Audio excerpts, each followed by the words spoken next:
Good afternoon. This is a hearing of the Chatham Conservation Commission being held on June 5th, 2024, in accordance with the Massachusetts Wetlands Protection Act and the Town of Chatham Wetlands Protection Bylaw and Regulations. My name's Janet Williams and I serve as the chair. Today's hearing is being broadcast live on Channel 8 and is being recorded for the on-demand archives available on the town's website. It's also being conducted in person, by phone, and by video conference. So the agenda, instructions on how to attend, and copies of documents for review have been posted on the town meeting website, mytowngovernment.org, which can be accessed through a link on the Conservation Commission website. So to all participants, whether you're attending by phone or online, please remain muted unless you have been recognized by the chair to speak. And if you're attending by phone, you can mute and unmute by using *6. And if you're online, and you're not a commission member, we ask that you please keep your camera turned off unless you've been recognized. You can indicate that you wish to speak by using the raised hand feature. When you're recognized, please remember to state your name for the record. And so that we have a record of a quorum attending today, I'll now ask each commission member to indicate their presence. Vice Chair Karen Lattin. Present. Bob Rawls. Present. Mary Sullivan. I can't see, that's what I was looking. I don't believe so. Not yet. Okay, she is not here today. Elise Gordon. Present. Cheryl Maservi. Present. Eric Hilbert. Present. Associate Member Bob Delvecchio. Present. All right, we've established that we've had a quorum. I'm here. Before we begin the agenda, I'll ask Paul Whiteman, Chatham's Conservation Agent, whether we have any requests for continuances today. Good afternoon, Madam Chair and Commissioners. Yes, we do 162 Shore Road. That'll be continued to July 24th, 2024, and 108 Beach Plum Road will be continued to June 12th, 2024. There may be one other, 53 Marshview Road. David Clark may be in the audience to address that. The ZBA, there's an issue with that. So for now, it's those two, possibly 53 Marshview Road. All right, thank you. Mr. Clark Yep. is in the audience, so we'll find out what's going on with that when we get to it. But first, Paul, you want to lead us through the first items on the agenda? Absolutely, Madam Chair. The first item on the agenda is a request to amend an order of conditions. 500 Shore Road, Stephen and Stacy Barton, map 16G, parcel A5, DEP number SE103645. Bank stabilization, amendment to construct and maintain beach access stairs and placement of a portable rinse station. Okay, thank you. And there seems to be somebody for the project on the platform. Yes. Yes, Raul, go ahead. You identify yourself and good afternoon to you. Good afternoon. For the record, Raul Lizardi with Cape and Islands Engineering, representing the applicant. We did receive and downloaded from the town portal the draft order of condition. We did notice 4 minor corrections, I believe, that were needed for the draft, and I think those corrections were edited in the version that I believe is going to be reviewed now. And the applicant has no objections to the special conditions. Thank you.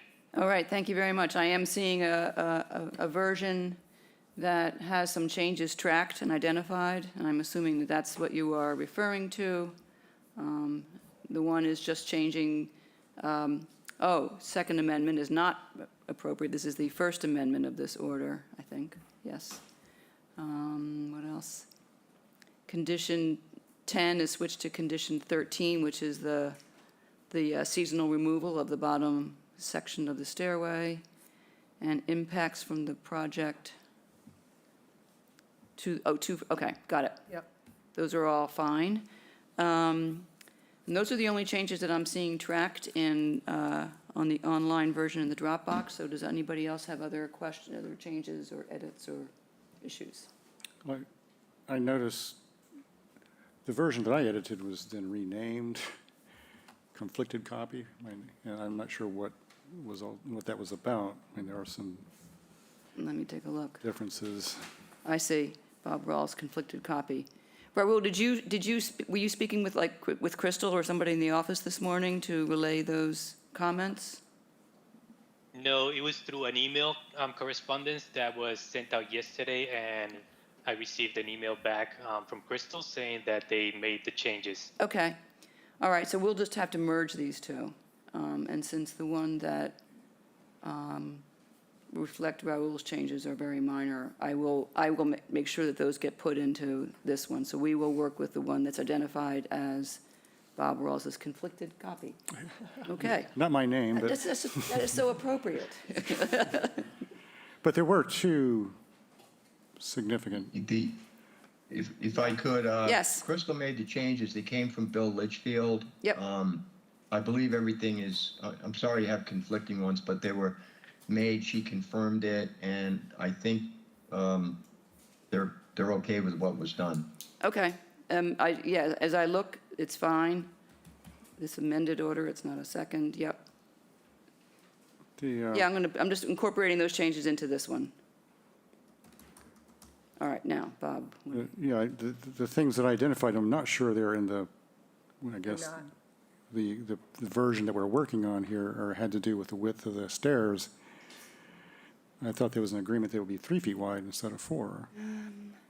And I had put something in there about confirming the applicant's promise not to put lighting on the railing, on the stairwell posts.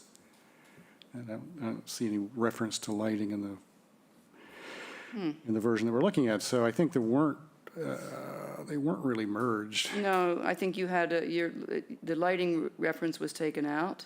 Okay. So Even though- we updated it yesterday midday. So it may have been that you did it, I don't know what version you would have had, but yeah, that reference was removed. Now, But I thought both of those were proposed by the applicant. Yes. certainly the lighting, there's no stair width. there's no doubt about that, and that should be, I'll double check and make sure that there's no reference to lighting. Raoul, when I looked at the site plan to confirm the width, I know that we normally prefer 3 feet, but I don't recall it coming up in the conversations, whether this one is 3 feet or 4 feet. Can you confirm? So yes, the majority of the stair is 3 feet. So the stairs, the actual step sections are going to be 3 feet. What we are doing is at the landings, we're doing 4 foot wide landings. So the stairs are 3 feet for the majority of the project. The landings are 4 feet wide. The beginning at the very top where we have the bench, that section is going to be 4 feet because 1 foot is going to be occupied by the bench. Right. Okay, Yeah, that's what my notes have, so. okay.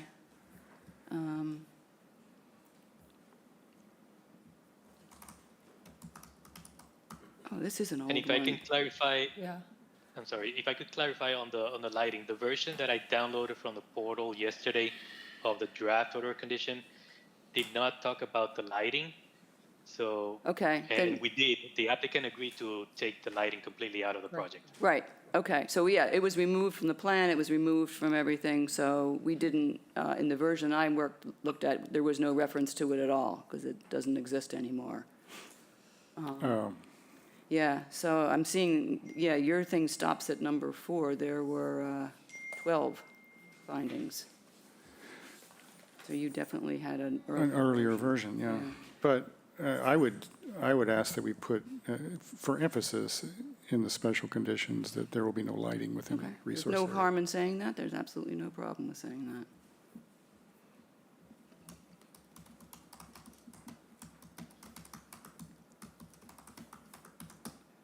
Got it. Anything else? Elise? No? Down here, this side? Anybody? Bob? I got a couple of things. Okay. In the general conditions, do we have a boilerplate item that refers to no lights on stairways on coastal banks? No, but we will, as a result. Going forward, yes, it's a good thing. It's not been proposed before, but I can see, on these long stairways that people are going to be asking for it, but Yeah, in that protected zone, no. okay. I will add that to our template. And I don't know what version I have, but amended finding number 8, I got it from the Dropbox. Okay, I don't that know should- which one yeah. that is. The lowest section of the stairway is seasonal and will be removed as required in special condition 1, I think it is. 14 now. 'cause 14. I've added something, yeah. Okay. So I'll fix that. And that is supposed to be stored on the stairway, I believe. Yep. Can we make reference to that? Yeah, it there? says, the lowest span of the stairway shall be aluminum and seasonally removable. It shall be removed no later than December 1st of each year and stored securely on the permanent section. Okay, terrific. Thank you. That's all I had. Okay. Anybody else on the platform or anything? All right. With that, we'll take a motion to close this hearing and approve the order of conditions. I move that we close the hearing and approve the amended order of conditions for 500 Shore Road. Gordon, second. Roll call vote. Bob? Aye. Elise? Aye. Karen? Aye. Eric? Aye. Cheryl? Aye. And I vote aye. That's unanimous. Thank you, Raul. That's been approved. Thank you. Thank you. All right, let me just go ahead and accept these changes and get it ready for Crystal to. All right. All right, Paul, what's next then? Next up is a request for an order of conditions. The address is 53 Marshview Road, Elviro and Laura Mastrobono, map 8C, parcel S38, DEP number SE103676, demolition of an existing dwelling and construction of a new dwelling. Good afternoon, David Clark, on behalf of the Mastrobonos. As you're probably aware, zoning board had some, I'm not aware. I had a critical review of the house, so they're going to make some modifications, and most likely there will be changes to the grading that are on the site plan that you've already seen. So I would imagine you're going to want to continue it till ZBA hears it one more time, which is, I think, August 14. I mean, the next meeting after the ZBA is August 14. Okay. When did this happen? When was ZBA? Last week? A week, 2 weeks ago. Would have been good to have notice of that before we wrote the order. Just saying that now we'll pull it out and Yeah, I we'll don't, store it somewhere until, but we will have to come back for another hearing to look at how the plan has yeah, changed. I don't think, other than grading, I don't think anything's changing in your jurisdiction. Certainly the house isn't getting any bigger, so the mitigation's going to be the same. And So their issues were all with the grading? No, about the mass of the house. So one of the solutions is to drop the elevation another foot, which means regrading a little more than August what's, 14th. than what's shown on the We'll plan. figure that out then. Yeah. Okay, August 14th, it works. Okay. I move that we continue 53 Marshview Road for an order of conditions on August 14th, 2024. Gordon, second. Roll call vote. Bob? Aye. Elise? Aye. Karen? Aye. Eric? Aye. Cheryl? Aye. And I vote aye. Thank See you you. back here August 14th. Thank you. All right, Paul, what's next?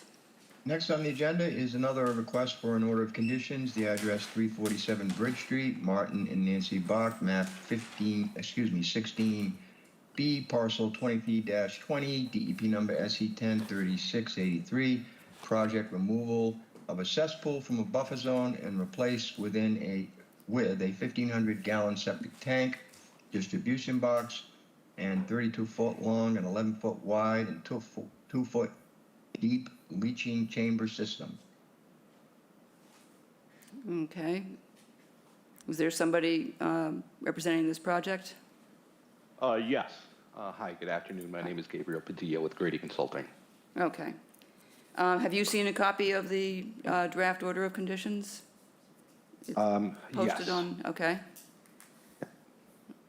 All right, let me start with the commission members. I'm not seeing any further changes from the last one that was edited and posted yesterday. One typo, Okay. Oh, okay. Where is it? 6, special condition 6. 6. Will remain, right? Yep. Okay, got that. I would like to do point out that there was a change in the plans Regarding the plantings, the last hearing, it was requested that a planting schedule should be provided in case the existing plantings are affected by construction. So we laid that out in the plan. Okay, did we see that? Did you? On special condition 5 indicates that they would need to provide. Yeah. Special condition 5 indicates that they would need to provide a planting plan. I did not see the one that was added. Okay, you just need to, if you have turned it in already to the conservation agent, he has it, so he will send it to us. But I did not hear from anybody that there were any issues with it, so hearing no objection, I'm going to assume it's fine. Anybody else? Anything else on 347 Bridge Street? All right, let's have a motion to close and approve. I move that we close the meeting and approve the order of conditions for 347 Bridge Street. Gordon, second. Bob? Aye. Elise? Aye. Karen? Aye. Eric? Aye. Cheryl? Aye. And I vote aye. Thank you, that's been approved. Thank you very much. Have a good day. You too, thanks. Hey, Paul, we have one more order to look at? Yes, 486 Shore Road, applicant 486 Shore Road, Limited Liability Company, map 16F, parcel A7, DEP number SE103678, project elevated stairs to a beach over coastal bank. Okay, looking at, so I picked up, I see the change. That's what I get for cutting and pasting. This one is 3 feet, ½ inch of space between the decking. I don't see any other issues. Anybody on the commission have any questions or issues? Bob? I had the same thing about the lights. I don't know if that came up or not. It did not, Did not. but there's nothing, again, there's no harm in putting in a condition that no lighting. Yeah, the stairway will not be illuminated in any way by lights attached to or near the structure. But whatever. Yep. And I've got my note to make sure that makes it into the template. Anybody else? And, Anybody? Oh, Also, I had special condition number 11. It talks about a mow strip, and I wasn't sure what the mow strip was to keep the invasives from the new plantings, but I'm not sure if we There's need a no mow grass strip. here, so it's Yeah. doesn't apply. Okay, I'll just take it out for clarity. That's all I had, thank you. All right, thank you. Yeah, I had a couple of things in here. Special condition number was actually, the numbering is off in the special conditions, so that was my one comment. That was one comment. Oh, yeah. Oh, I'm looking at it. 1, 2, 1, 2. Okay. How'd that happen? I don't know. Sometimes these programs get a mind of their own. All right, well, I'm fixing that. What Yeah, else? I actually tried to fix it, but it got all squirreled up, so I backed off. Formatting. We all hate it. And then the other one is the same issue as with the previous OOC, is the 3 feet, or Yeah. whether it should be 3 feet red. It's 4, this one is 3. Yeah, It so was never, I had for some reason something in my notes on the other one that had said 4, but So in the I version, must have been talking about the landings. all right, the version I edited had 4, so I changed it to 3. I don't know if the applicant has seen that. That's just my mistake from cutting and pasting from the other order. See what happens when you say, I'll do 2 orders that are the same, because I can just use them. Maybe not so quick. All right. 14. And one last one. There, I've just fixed all that formatting. Anything else? Anybody else have anything on this one? Anybody on the platform? No? All right, we're ready to close and review and approve. I move that we close the hearing and approve the order of conditions for 486 Shore Road. Gordon, second. Roll call, Bob. Aye. Elise. Aye. Karen. Aye. Eric. Aye. Cheryl. Aye. And I vote aye. That one is approved. All right, done with the orders, Paul. Where do we go next? We go next to requests for extensions. We have 1, 2, 3, 4 from CBI. I think I should read them individually. Okay. Okay, so first one is 0 Claflin Landing, 296 and 324 and 332 and 340 and 346 and 356 and 366. Oh, my- 374, 380, 390, 400 Shore Road, CBI owner, limited liability company, maps 16E and 16F, parcels 11B, F13, 11F-1, 9AD3, and 28E2, 27E3, 26E4, 25E5, 24A E6, 23E7. I'm trying to do this without laughing. I know. You're 22 doing well. EV. Keep going. Okay. We're snickering up here. 21E9, 20E10, SE10, 3323, project proposed site improvements, extension request for Crawford Land Management to continue working on the restoration plannings as the owner has phased the work out over several years. The order expires 6/14/24. This is the second extension request. I believe Sean Riley may be online. Nope. Okay. Called him, said he would be. And I also reached out to CBI to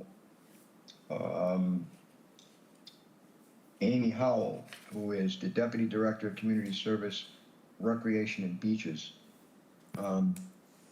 Asked them both to appear. I did get a confirmation from Coastal that Sean would be online, so He may Sorry be about that. he may be delayed. But I'll tell you that these first three are not particularly problematic. They are all extensions to allow for the continued growth of the planting, the restoration plantings. And they all expire very soon. The only one that is different is the fourth one, which doesn't expire until October, and that's the one that's a little bit more of concern to us. So Okay. my inclination would be to go ahead and approve the first three and then continue on the fourth one until they can have somebody here to speak to it. If that seems like a alrighty, then I reasonable can, solution. sorry, Okay. So. I can read the next two if you'd like, and then we can just approve all three. Okay, okay. Next one is 0 Claflin Landing, 296, 324, 332, 340, 346, 356, 366, 374, 380, 390, 400 Shore Road, CBI owner, limited liability company, map 16E, 16F, parcels 11B, F13, 11F-1, 9A-E3, and 28E2, 27-E3, 26-E4, 25-E5, 24A-E6, 23E7, 22E8, 21E9, and 20E10, the EP number SE10, 3323, Project Beach Nourishment, extension request for Crawford Land Management to continue working on restoration plannings. As the owner has phased the work over several years, the order expires on 6/13/24. This is the second extension request. Next one, 9 Claflin Landing LLC, map 16E, parcel 11E, F6, SE10 3319. Proposed hardscape and site improvements, extension request for Crawford Land Management to continue working on restoration plannings as the owner has phased the work out over several years. The order expires on 6/2/2024. This is the second extension request. So the first one will be extended to 6/14/25. The second one, 6/13/25, and the third one, 6/6/2025. Okay. So, we have a motion to approve those. I move that we approve 0 Claflin Landing and all of that, Right. CBI. SE 10-3323 for their second extension to June 14th, 2025. I also move that we approve the extension for 0 Claflin Landing, CBI. The second one has the same SE number, SE 10-3323, and this is the second extension to June 13th, 2025. And I move that we approve an extension for 9 Claflin Landing LLC, SE 10-3319. This is the second extension to June 6th, 2025. Gordon, second. Roll call vote, Bob? Aye. Elise? Aye. Karen? Aye. Eric? Aye. Cheryl? Aye. And I vote aye, so those are approved. All right, Paul, let's do the fourth one, and we'll continue that. Okay, I'm just gonna say all that.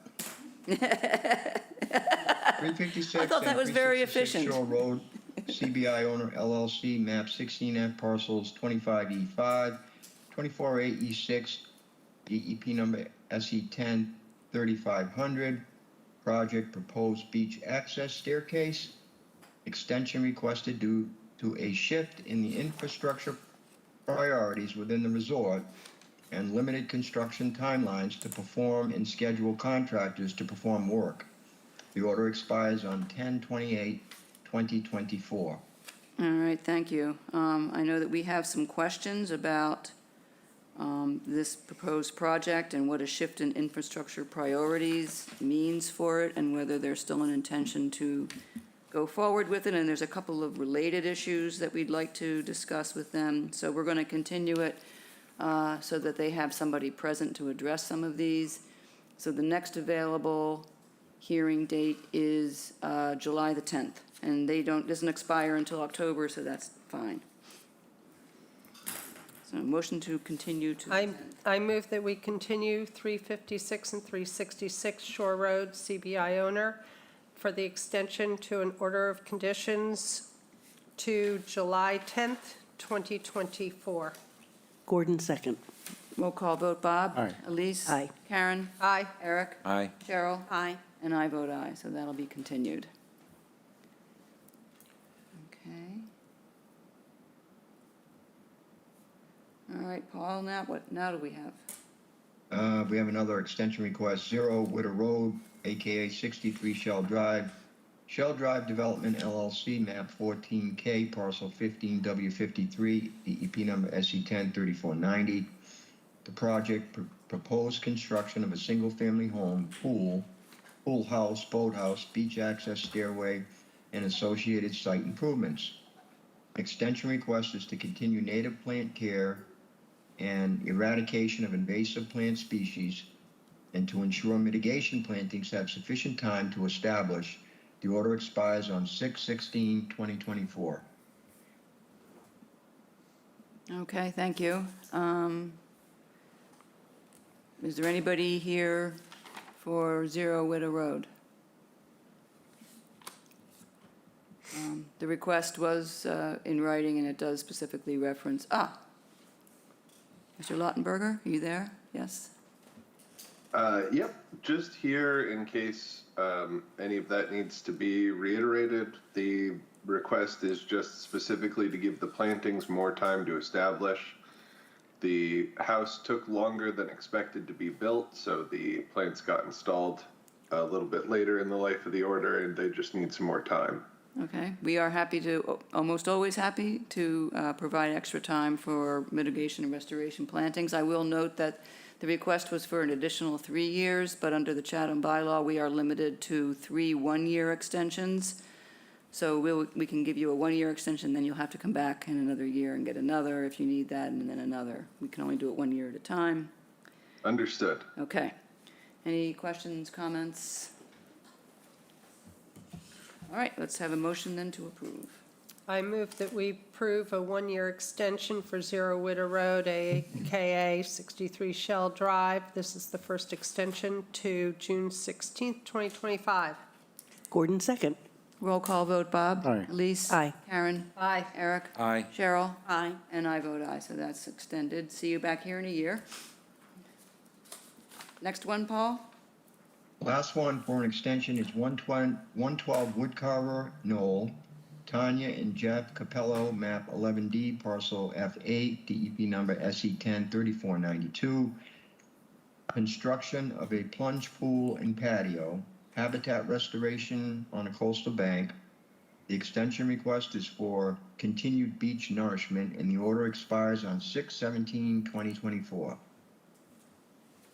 Okay.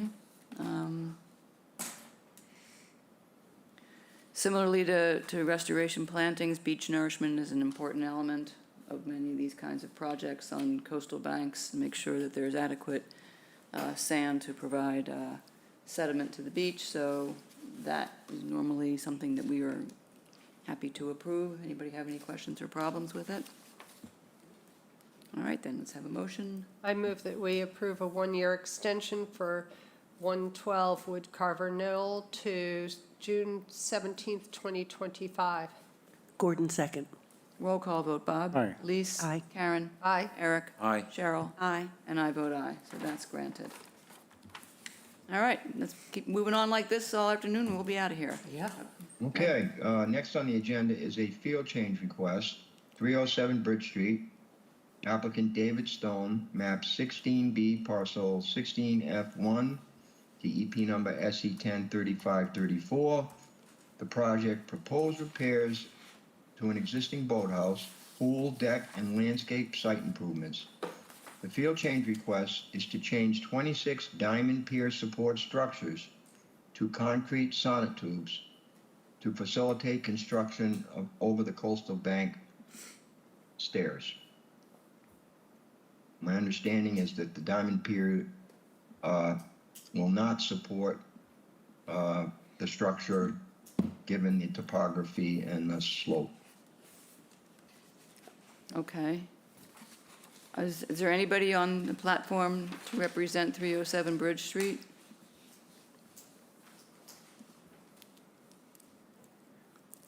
I don't know, they're all enjoying a day at the beach, maybe. Hi, sorry, yes, Oh. this is David Stone, the project manager.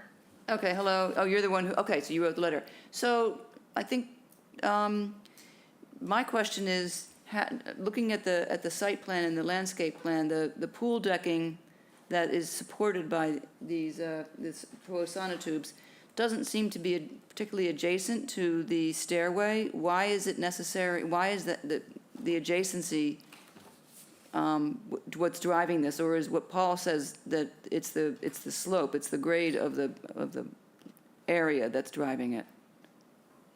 Yes, so when it was originally designed, the final slope had not been evaluated because, we're going to make some changes, do the grading, and evaluate what the exact final slope is at that point.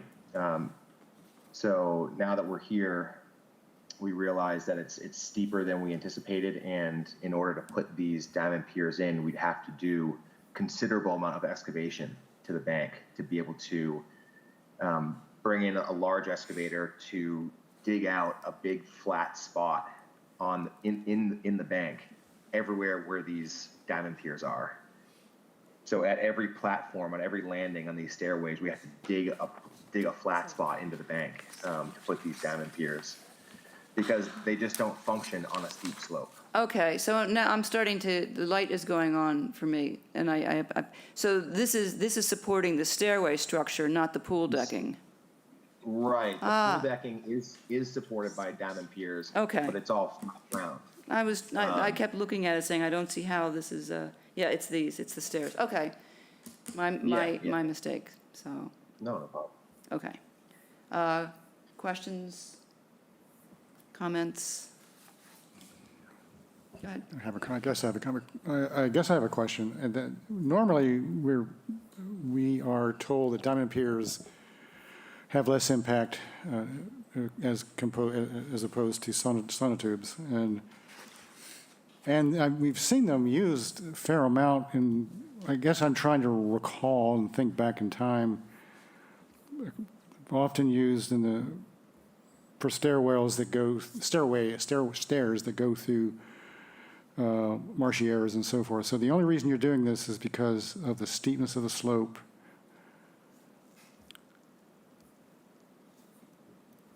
Yeah. It's not about the environment that it's in. It's about the angle of the slope. So the diamond piers are basically a little set of concrete, and it has 4 tubes sticking out of the bottom of it. And those 4 tubes are at an angle, so it sticks out 45 degrees below it in every direction. And with the steepness of the slope, those tubes will be sticking out of the ground because the ground is steeper than the angle of the pipe that's below the diamond pier. If that makes sense. It might. They're fairly short, 45-degree angles, studs, if you want to call them that. They probably wouldn't support the structure very well. Right. So it should have been sonotubes all along, sounds like. Yeah, it really should have. I think that was just an oversight on the design engineer's part. But I mean, they would support the stair structure if we brought an excavator in and dug in a bunch of flat spots on the bank. We're trying to avoid that excavation. Okay, all right, thank you. Okay, anyone else here? There's a hand up on the platform. I'm not sure whose it is. Is there somebody who, go ahead, wishes to be recognized? Disappeared. Okay, an errant hand. Yeah, all right. Somebody looks like. That's they're him, trying that's to it. talk. Yeah, but that's just because he's breathing. The microphone's picking that I up. got a quick question, Janet. Sure. There's going to be excess soil, right, dug up for the sonotubes for the concrete. Where is that going to go? Well, it's likely going to be clay, so that would likely be removed from the site. Any topsoil will be repurposed on the site, but below that, it's all clay, so we'll just remove it. Okay, thank you. Okay. I guess the question that keeps coming to my head is, would we have approved this had we known it was sonotubes in the first place? Would it have made a difference? And I don't know, I don't remember the project well enough to even exactly. think of it that way. I think it was the least detail of the project that was causing us issues. Right. There were plenty of others. All right, anybody else? All right, let's have a motion then to approve the field change request. I move that we approve a field change request for 307 Bridge Street. Gordon, second. Roll call vote, Bob? Aye. Elise? Aye. Karen? Aye. Eric? Aye. Cheryl? Oh, aye, sorry. Aye. And I vote aye, so that's approved. All right, thank you, David. All right, Great, thank Paul? you so much. We have a couple of notices and continuances next. Right, 2 of them going to be continued.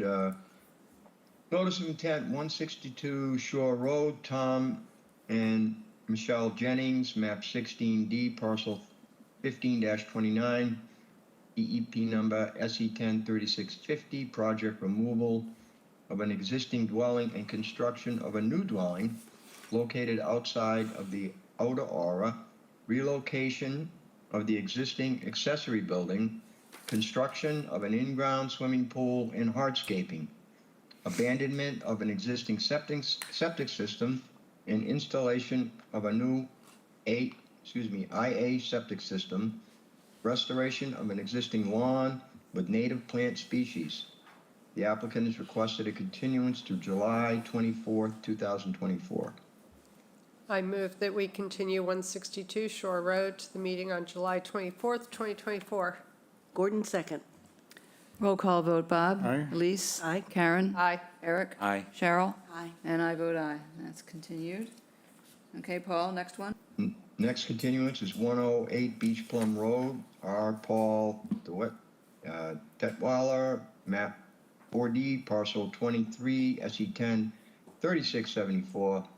Project demolition of an existing single-family dwelling and cottage and construction of a new dwelling and cottage within land subject to coastal storm flowage. The applicants requested a continuance to June 12th, 2024. I move that we continue 108 Beach Plum Road to the meeting on June 12th, 2024 for a notice of intent. Gordon, second. Roll call vote. Bob? Aye. Lise? Aye. Karen? Aye. Eric? Aye. Cheryl? Aye. And I vote aye, so that's continued. Okay, thank you. All right, Paul, let's move on to the next one. Next, notice of intent for 70 Meadowview Road South. Kyle and Patricia Lissick, map 10D, parcel 16, S15, DEP number SE10 3668. Proposed addition, proposed attached garage, proposed deck reconstruction, including mitigation. Okay, is there anybody online or in the hearing room for 70 Meadowview South? Where's that? Is your hand up, Kyle? Is that, I can't quite see, because I'm, Yeah, hi, it's Kyle Lisak, owner. My wife's online too. I'm assuming and hoping maybe Thad is in the room. I don't see him online. he is not. Okay. All right, well, let's see what we have, because he did send us a bunch of material, so I'll just note that we last heard this on May 8th. We asked for a reduction in the number of oaks proposed to be planted to create some more diversity and variety, to add some shadbush. We asked to reduce the driveway to save the pine tree. We asked for the filing of a variance request because the coverage is over 35%, and we asked to eliminate one of the two proposed rinse stations. We did receive revised materials. The oaks have been reduced to 5, and 5 shadbush have been added. The second rinse station was removed. The driveway was reduced, the pine tree was saved, and there was a variance request that cited the, there's that, the constraints of the site and the steepness of the slope that fronts the driveway as reasons that the design could not be shifted to reduce the coverage. I think I've characterized all of that. So let me see. Already. Yeah, we didn't need you, Thad. We just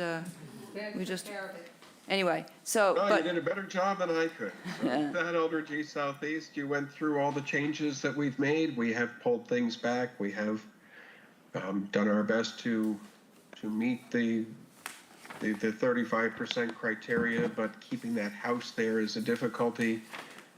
And Mr. Lisak really wants me to explain that boat is on the neighbor's property down below. And with that, are there any questions? okay. Questions? Question? Go ahead, Bob. Yeah, I have a question. Thad, on the new planting plan, the oak that was going to remain by the driveway still has an X in it. X in Oh, that. it does. It does. I missed that. I'll take that out. That's actually a pine tree Right. to me. That's a pine? Yeah. Yes. Okay, thanks. That's all I had. Okay.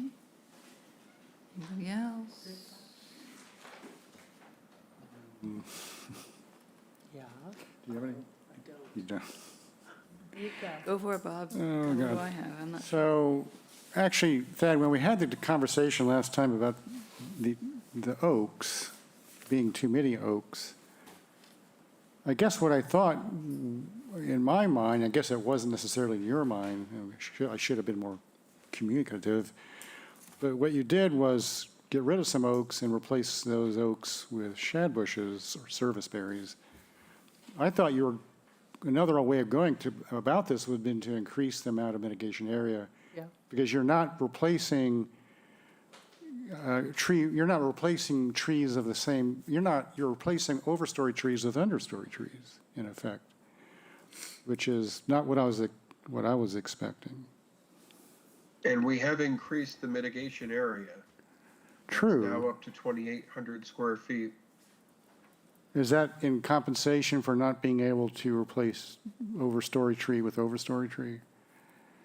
It's in compensation to fit everything in place without shadowing out the shrub mitigation. And was it not an option to increase the size of the mitigation area such that you could keep the same number of overstory trees? So you'll notice on this plan, I've drawn a circle that is out there off to the right. That's a 40-foot exterior radius, which is a decent radius for a trailer to be able to be turned around. And then I have a 30-foot deep area from there back to the mitigation, which is a reasonable parking space for a trailer, in order to keep this viable as trailer storage. And so I increased the mitigation to that point and then fit into it the overstory trees and the understory shrubbery and tree and brush shrubs. Okay, so I'm a little confused about what is the applicant's property and what isn't. Is it that it's all the applicant's property, but the association has some sort of rights to park there? There's been permissive use of that area for decades. It was the 80s that the basin was dredged and the material was placed here, and there have been people using it since then. Okay. Being the newcomers to the neighborhood, the Lissacks did not want to take that away from anybody, but they also want to work with the commission and how do we get everything to work together? Right. So there's no easement, there's no rights to use it or whatever. It's just it's just customary, traditional. Okay. Well, it's always awful when somebody comes into a neighborhood and says, "This is mine, and you can't use it anymore." And we usually see that with the dinghy storage. Well, there's another way to look at this, and that is, from an environmental perspective, the area should never have been used and still shouldn't be used. And so, if we were to be the cause of devoting more of that parking area to mitigation, that wouldn't be on the applicant. They would not be their fault. It would be our fault. Mm-hmm. So that's the way I see this application, is that we're not really, well, I guess that is how it struck me, is that we're not really replacing tree for tree, which is in our regulations. And primarily it appears because of its use in this NDZ's area for parking, not even by the applicant. So that just seems like a mismatch to me from an environmental perspective. The other thing is, in your application, you said that, let's see, I'm going to read it out. I'm on the wrong one here. Hold on. I read a section in your new materials that said,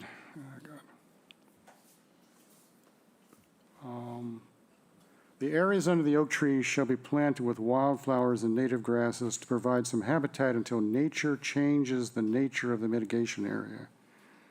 I didn't quite follow the last part of that sentence. These trees going in are not going to be full-size trees. We've specified based on the Cape Cod Cooperative Extension size. So you're going to have wildflowers and grasses growing, and then as the trees mature, you're going to have a very shaded area underneath of them. You know, some things are going to grow. You're going to get some spindly shrubs that will grow in there. You're going to get some grasses that will continue to grow. But at first, this is going to be a fairly sunny area, shaded from the west and from the south, but it's still going to be more open until those trees mature. Yeah, I get that. So this is another aspect to your revisions that surprised me. I thought that we were talking about how, well, before, with all the trees, it'd be very shady there and nothing would grow underneath. But now you have fewer overstory trees, but you've also changed what's under the trees to be what appeared to me to be sun-loving plants. Is that right? I mean, you were talking wildflowers and you're talking grasses. The mix would be sun and shade tolerant is what we were aiming for.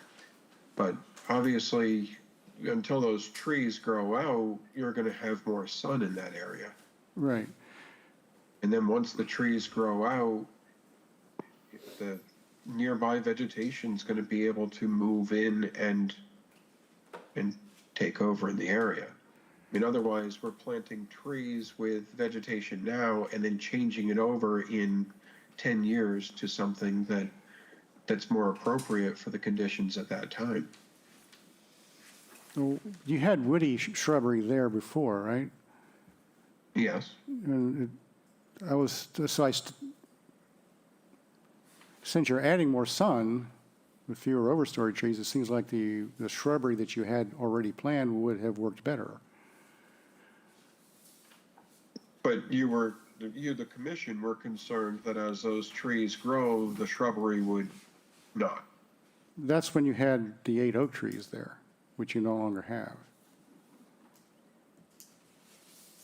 Okay. So it doesn't really add up to me. So anyway, and also we mustn't forget that in our regulations, there's the requirement to take care of the mitigation. So if it's going to be, that's why I read out your wording until the nature changes the nature. I mean, that could be interpreted a number of ways. But the idea is that you maintain the mitigation and not let it just sort of take care of itself. I've never assumed that the Conservation Commission expects all of the mitigation to remain the same if some of the plant material from the forest nearby decides to migrate over. I mean, other things are going to start to grow in these areas. That's true, unless The it's maintenance. invasives, then we want the applicant to Yeah. keep the invasives out. So anyway, The just invasives would be everything removed, but everything other went plant a material different you'd direction than I want to- expected. That's all. So I'm Well, it sounds to me like what has happened is that he both removed some of the oaks to provide more sun and changed the nature of the plants to a mixture, some of which would prefer sun because that's what's happening with the removal of the oaks. But I take his point that as the oaks grow and they cast more and more shade, there's going to be a changeover in the what's growing underneath there. But I think that's, aside from the obligation to keep invasives out of there perpetually, I don't know that we certainly don't impose a survival beyond the 3 years. Yeah. Partly in recognition of the fact that nature will do what nature's going to do with it. it will change. It will change. But we're by taking out the woody undergrowth, you're reducing the diversity of the habitat. You're putting wildflowers and grasses, which cannot serve as a habitat for mammals and nesting areas and so forth. It just becomes, partially a pollinator garden under some trees. But anyway, it doesn't make any sense to me, that's all. I take your point, but I think it's a hard choice. It's hard choices to be made across this, how you balance out the need of the ecosystem when you are creating a new ecosystem in a mitigation area. I don't know. Yeah, plant guys. Look down here to the plant guys. My only thought is maybe, since there's so much turnaround in that area, maybe if the mitigation was bigger, they'd run things over. But how about the possibility maybe of a split rail fence to separate the mitigation from the turnaround area? They are hiding in there, but we are proposing boulders every 8 feet Okay, on centers, so 8 feet's a little too narrow to get to get a trailer through, so that'll keep people out of it. so when they turn around, that'll be their limit. Oh, yeah. Yeah, that's fine. Plus they want to bash up their trailer a little. Yeah, okay, thank you. Other questions or comments? That's okay. Well, with all of that, I guess we're ready to continue this for the writing of an order of conditions for it. July 10th? Is that That's okay? certainly Yeah. fine. We do We're have zoning. scheduled to be in front, this is Bill Litchfield, scheduled to be in front of the zoning board of appeals as soon as June 27, so Oh. that should work. That should work perfectly. Okay. All right, let's go with July 10th. I move that we continue 70 Meadowview Road South to the meeting on July 10th, 2024 for an order of conditions. Oh, I'm sorry, Madam Chairman, I misspoke. That, I apologize, it is not June 27. I'm told. So a July 10 date is probably acceptable, but we may have to ask for a further continuance. Do you know the date? Is it in? I do not, I What does Sarah rechecked my say? notes and I do not have a definitive Didn't date. give us. Okay. Crystal said June 27th. Yeah, we had been told June 27th as well. All Yeah, right. that was what I had initially, but I'm not certain that it's confirmed. Well, just So let if us know, and we can always continue it to the Thank you. And I 17th. hope Crystal is correct. I hope that she is. Okay. I hope she is. We'll keep an eye on it and see whether it goes on the 10th or we push it further ahead. That's fine. You made the motion. We're ready for a second. Gordon, second. All right, roll call vote. Bob? Aye. Elise? Aye. Karen? Aye. Eric? Aye. Cheryl? Aye. And I vote aye. All right, thank you. See you back here on the 10th, and we'll see where we are at that point. Thank you so much. Thank you. All right, Paul, what's Okay. next? Next on the agenda, notice of intent, 509 Riverview Drive, Scott Barrett and Kimberly Summers, map 7J, parcel C60, DEP number SE103687, construction of access stairs over a coastal bank. Good afternoon, David Clark, Clark Engineering, and Mike from Blueplex Design on behalf of Kim Summers and, one second, and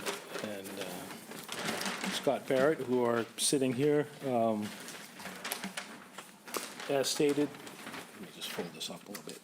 We're looking to permit a set of stairs over Coastal Bank on Muddy Creek. The stairs have been sited in a location where we believe there was once a view corridor. The house was built, the original house was built in the 60s, and nearly all the houses along this stretch along the river had cleared areas to get views of the creek. So we chose a location where no major trees had to come out, except there are a couple at the beginning that are in the way.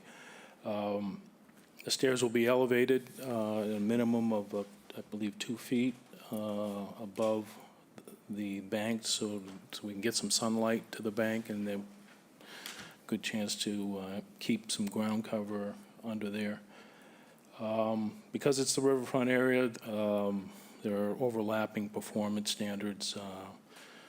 We feel that we meet the criteria for the riverfront area in that this is a lot that was in existence prior to 1994. So the commission may issue an order of conditions of up to 5,000 square feet of alteration within the riverfront area, and I believe we're under that. As far as a coastal bank, it's a coastal bank by definition. We do have Muddy Creek there. The floodplain does cross over Route 28, and this section, well, the whole section of Muddy Creek is within the floodplain. So there is technically a coastal bank there. Just to the north of this property, the slope peters out, so it's less than 4 to 1, so the coastal bank is the same as the floodplain. excuse me, but just as you come onto the property, it steepens to less than 4-to-1, and that slope continues all the way nearly up to where the house is. So the idea is to do the minimum amount of work necessary to get the support structure in. We found in the past that in this type of situation where it's not an active coastal bank, it's quite stable, it's heavily treed on both sides, that simply putting the 4x6 supports in a 36-inch excavation, putting some gravel on the bottom and backfilling it with a bluestone construction engineered fill and compacted is sufficient to support the structure, so we don't need concrete piers.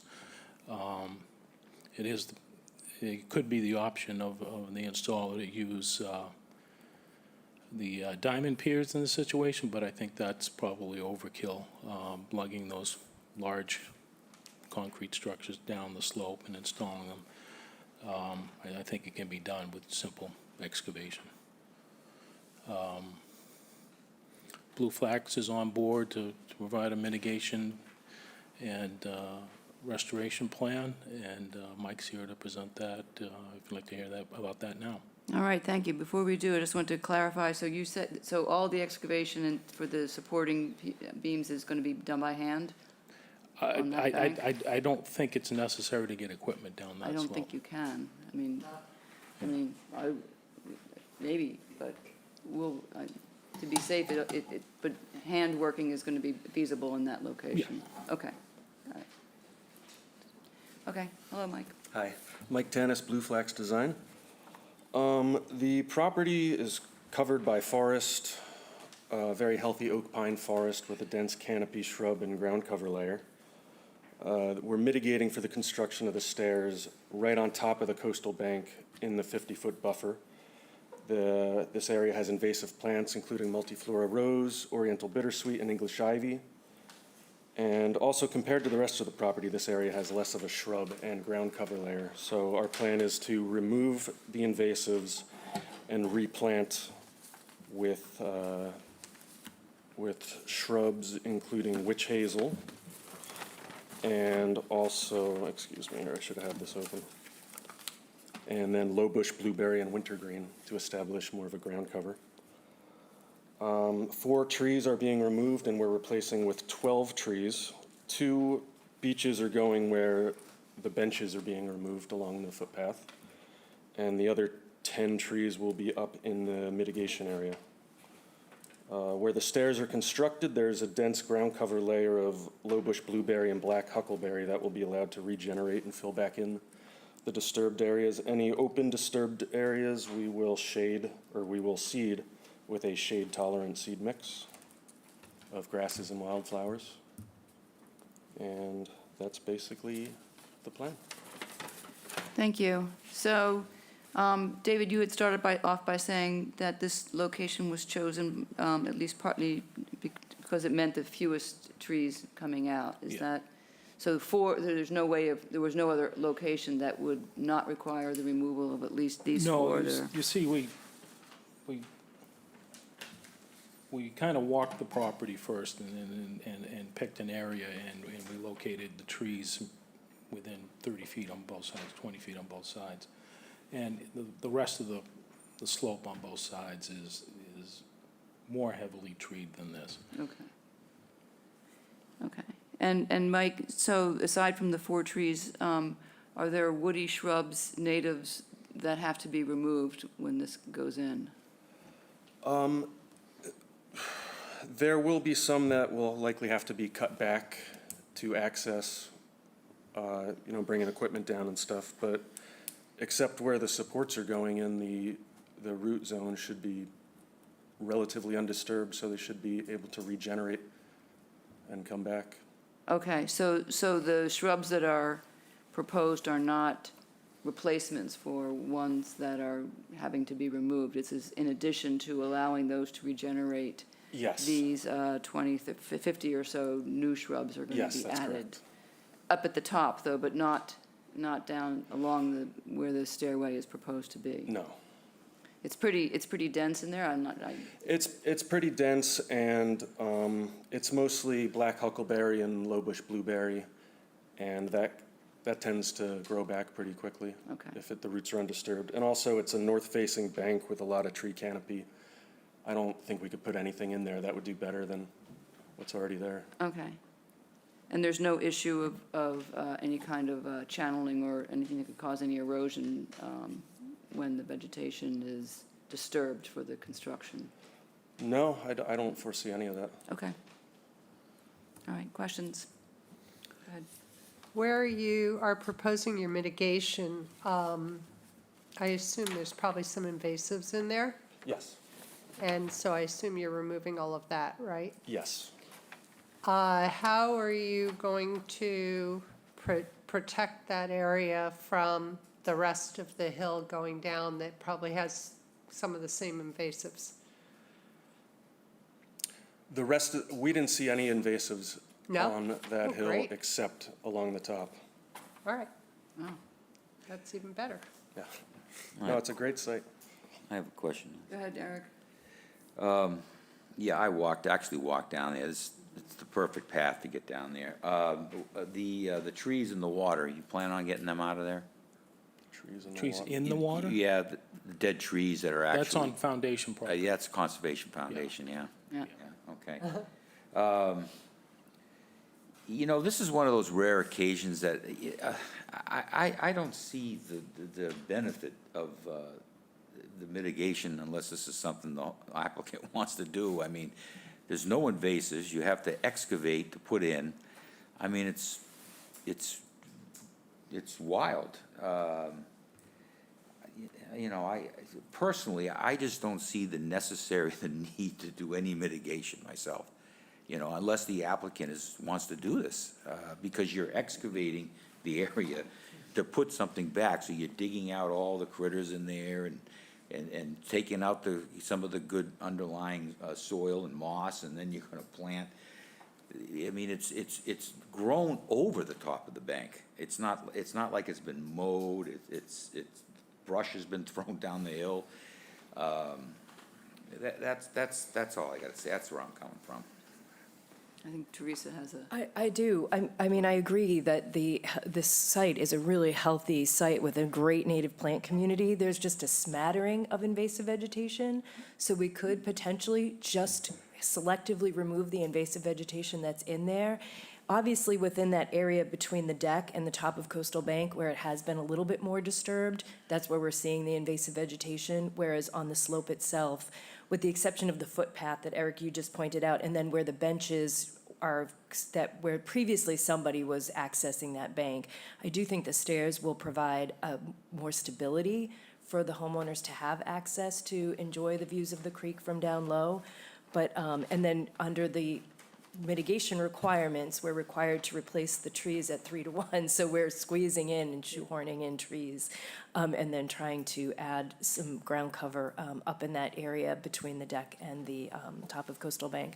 But I suspect that the homeowners would be more than happy to reduce the amount of mitigation that we're proposing if the And Conservation then maybe Commission feels increase that's appropriate. invasive removal instead. Well, I mean, the it's all- invasive, we're covering the invasive vegetation in the area that's shaded in green on our plan, and really, that's the only invasive vegetation that we noted on this site. It's very minor compared to what we see on many sites that we're presenting. Okay, in other that's, cases. I just want to bring that across. Thank you. Thank you. Thank you. Anybody else down here? Bob? I've got a couple of things. I noticed a couple of kayaks at the top by the house. Were you considering a kayak rack maybe down below, David? We weren't, but They're going to it sit would in be them and slide beneficial. down. But certainly we wouldn't put it on the foundation property, but Maybe at the end of the stairway, maybe with some kind of a rack or something attached or something like that.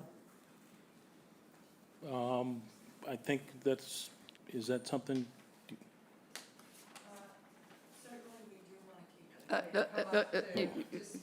Hello, you need to come up to the microphone. You could be famous for.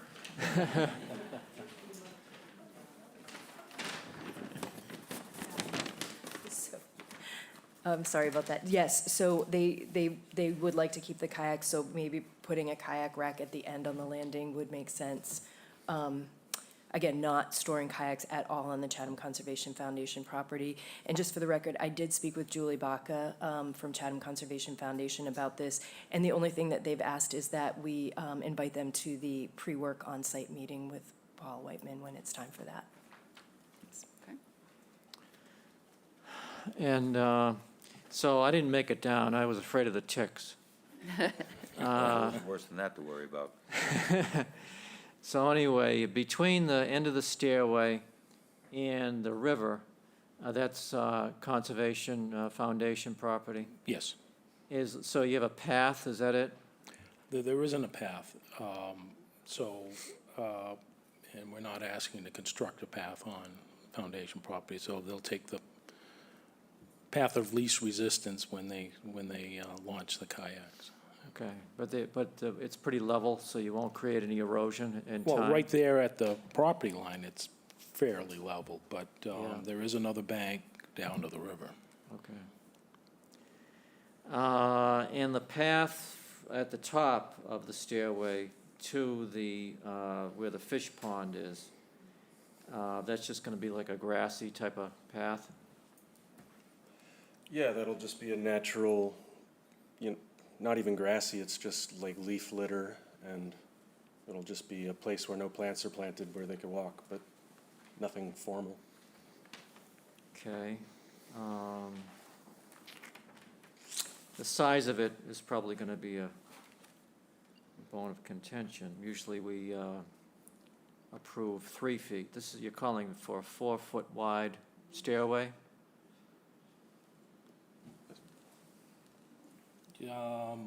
It's the maximum width that the zoning bylaw allows, which I think is 4 feet from outside post to outside of post.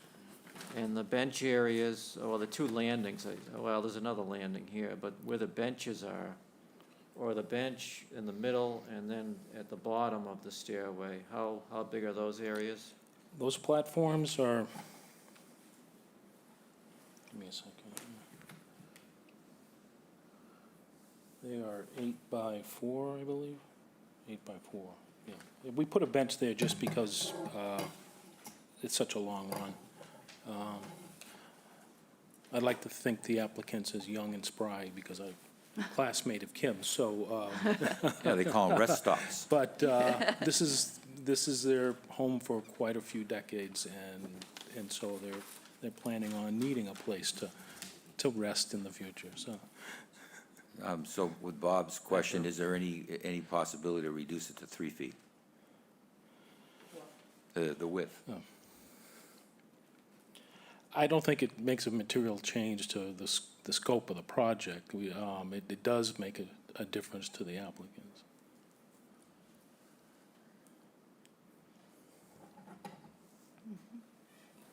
I was saving a lot of money on the mitigation, and then I'm asking now, I'm asking for a little give and take here, I'm not You haven't saved anything. You haven't saved it yet, Eric. We just approved, I'm just going to jump in on this, because we just approved 2 projects with a restriction of 3-foot wide stairs. So we got to be consistent about it. I mean, 2 people can usually walk side by side in a 3-foot. Well, one thing that occurs to me is that if you're not carrying kayaks up and down, if you were, I could see maybe the need for 4 feet to fit a person, 2 people carrying a kayak. If we find a way, and I would advocate for a rack that's maybe attached to the structure at the bottom, not a freestanding one that hangs off the rails at the bottom, then you don't need the 4 feet. 3 feet would be more than enough. And that is typically now our standard, and I think we're going to put it in our regulations. I was actually just going to speak to the exact opposite of that, is even occasionally carrying a kayak down a set of stairs this steep, I think you will need that extra space to carry even a very lightweight, just a recreational kayak, not one with a rudder, or anything like that. So that would be my only comment So on that. the 48 inches is from outside of post to outside of post. Set inside the post are the joists for the stairs, so the actual walking surface is only 41 inches.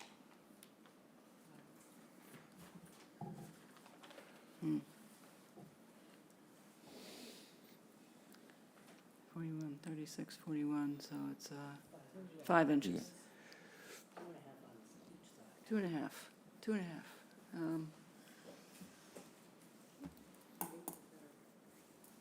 Well, it sounds like we're coming to an impasse here on the, like to move this along if we could, the 3 foot to the, the 5 inches we're talking about.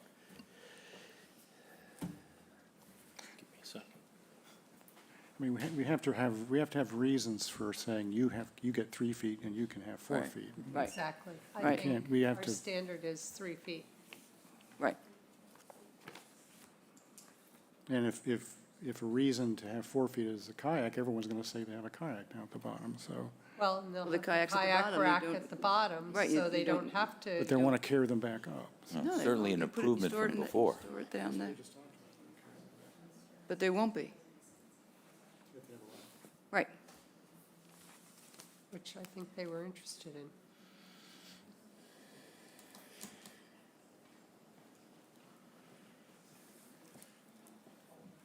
We would like to keep going with the 41 inches. Let's see what the reaction is. Elise, what do you think? Is it 3 feet written in our bylaws? No. So that's just our standard It- right now? Yes. And for consistency, that's why we're looking at it? Yes. We just did 2 on Shore Road, insisted 36. on Right, 3 right. feet. Well, I get that. I was just trying to split the hair a little bit. I don't know how to feel about 5 inches. I think if it's our standard, we should be consistent. Well, unless there's a good reason not to be, but I haven't heard a good reason. Mary just joined. Right. Mary. Mary, I was just getting, the only thing, I don't know if it's relevant, but the ADA standard is 42 inches for width. What is that? Oh, ADA. American Disability, yeah, Yeah, ADA. ADA.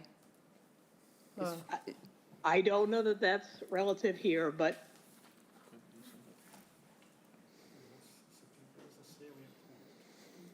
it is defined as being 42 inches. I will say 3 feet feels narrow to me. I know we need to be consistent, but 3 feet feels narrow. So we're settling But I'll on go with the 42 regs. now? Yeah, maybe, because we I should guess not, we we have should to. not, we should not require something that is not compliant with ADA. Okay. And maybe we'll put that in our regulations, and, those who have 36 inches, thank you for doing that, but if you need to make them bigger, come back. This has to go to zoning board, Okay. obviously. Bill, if you're still on the line, if you sent me an email saying when it was, I wasn't paying attention. Do you have a date for CBA? If I could, Madam Chairman, Bill Litchfield, in response to David's question, no, Yes. we do not have a date set yet. Will presumably be in July. We have filed, however. oh, at least it's filed. They have filed, okay. All right, so let's just continue with what questions or changes we have, other than adding the kayak rack to the design. Yeah, just to follow up on Eric's earlier reprieve for your mitigation, I don't see it the same way. It's a lot of impact. The stairs that are being put there have impact for installation, and also to be adding a lot of shade down there. So I like the mitigation plan that was proposed, and I had no comments about it other than good job. And I would like to see it stay. Just a quick question, is there any lighting planned on these stairs? We don't allow it. Judging by the last two, I'm not even no. going to ask. I had to ask. I had to ask. Okay. Anything else, Bob? I see your finger. The two platforms, the one at the bottom and the one in the middle, can you reduce that size down to 6 feet maybe? 6 by 4? Why the 8 feet?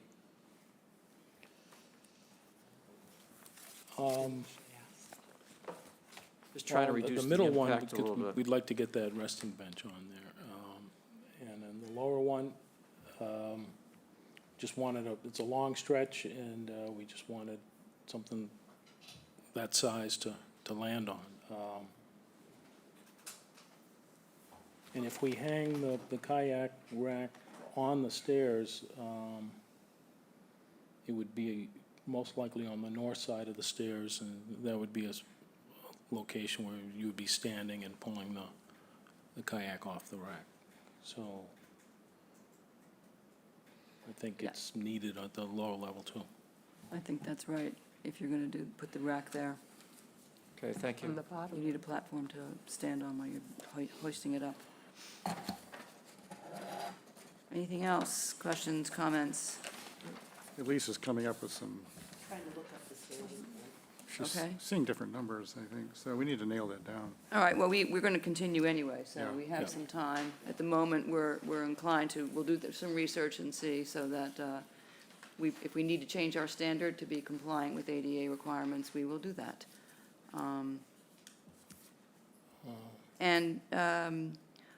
I know. I saw a note, materials. So the support structure, the framing is ACQ or non-treated? Yes. Okay. And the decking is, We specified wood, but I thought I saw composite somewhere. I don't remember. Where did I see that?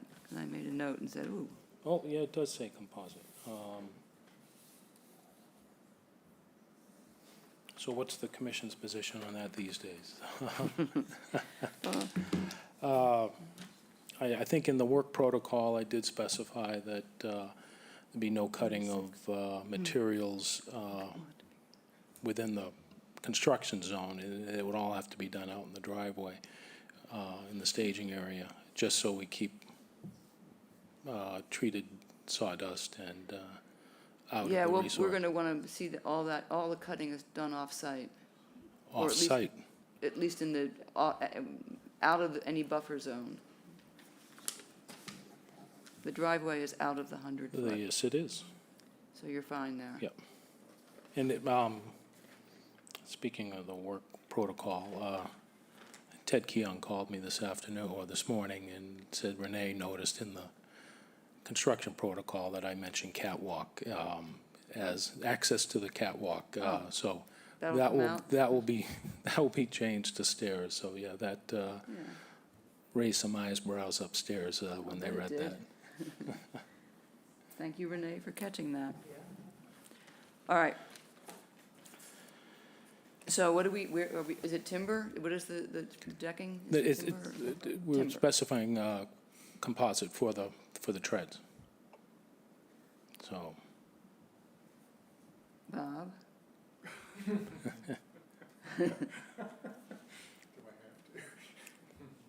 Yes. Composite, meaning It's- plastic.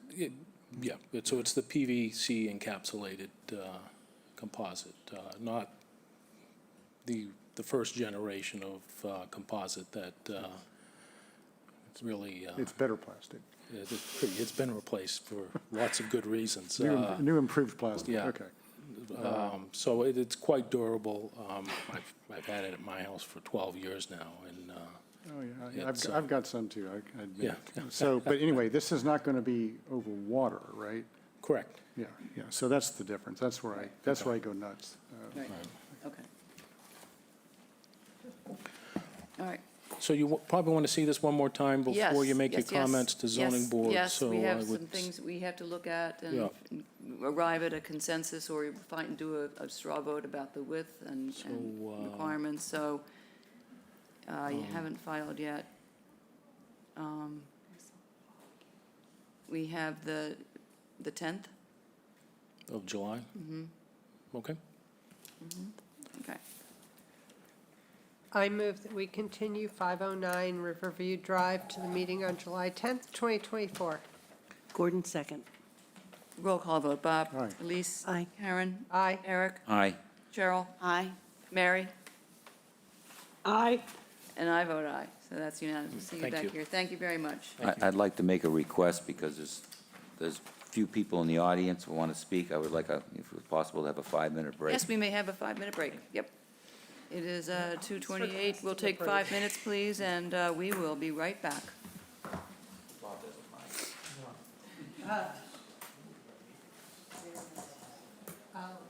Yeah, she, very unspecific.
We're back. All right, Paul, are you back with us? Yes, I am. All right, if you want to lead us into the next one, please. We are on, what, Zero Crosswind Yep. now? Yep. Okay. Notice of intent, Zero Crosswind Farm Road, Joseph and Gerolimo and Hannah Ewart, map 10J, parcel 17A, LP 36, DEP number SE10 3688. The project is proposed single-family dwelling. Thank you.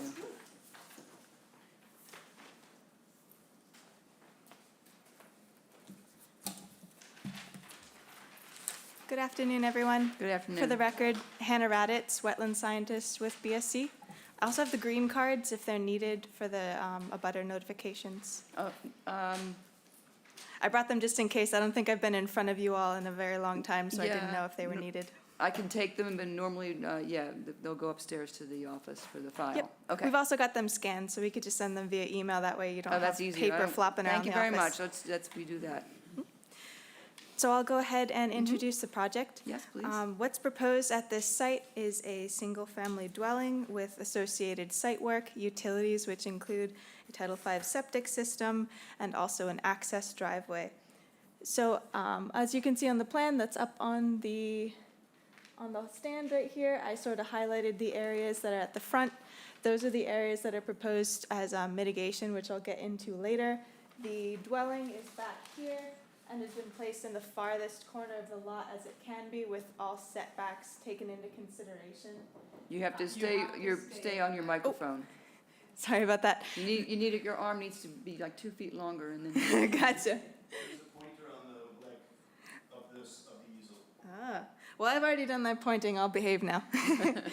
So the dwelling has been pushed as far back into the corner of the lot as it can be, meeting all of the setback requirements for the site. The jurisdictional resource areas on this site include ACEC, which is associated with Pleasant Bay, which comes off of Ryder Cove. The ACEC boundary for this site is based off of a 100-foot buffer from the 10-foot elevation, which reaches almost to the back of this site. In addition, there is salt marsh on the edge of Ryder's Cove, as well as Coastal Bank, which rises about to the edge of the roadway, that being Route 28, which separates the site from Ryder's Cove, as well as land subject to coastal storm flowage, which only comes up to a small corner of the site, sort of in the southeastern edge. For impacts associated with this project, there will be no impacts within the 0 to 50-foot buffer to salt marsh or coastal bank. Only limited grading and a small portion of the driveway, as I mentioned before, are proposed within land subject to coastal storm flowage. Additional work on the site that falls within the 50 to 100-foot buffer zone to salt marsh and coastal bank involves various site clearing, the driveway, a portion of the dwelling, but the septic system will be kept out of those buffer zones entirely. As I mentioned before, ACEC covers the majority of the site, so the ACEC has incurred the most impacts. What should be known about this site, however, is it's currently a large maintained lawn. It's not native vegetation.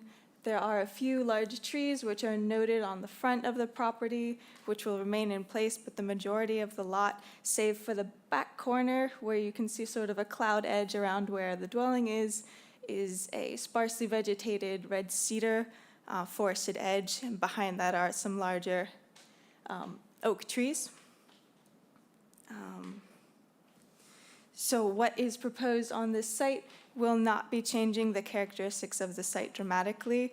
This is due to the proposed mitigation that we are intending to place along the majority of the inner aura of salt marsh and coastal bank, as well as a portion of the outer aura. This mitigation planting area involves 950 square feet of shrub plantings. So that's the pink area in that top corner in the north, as well as that other pink area in the south corner.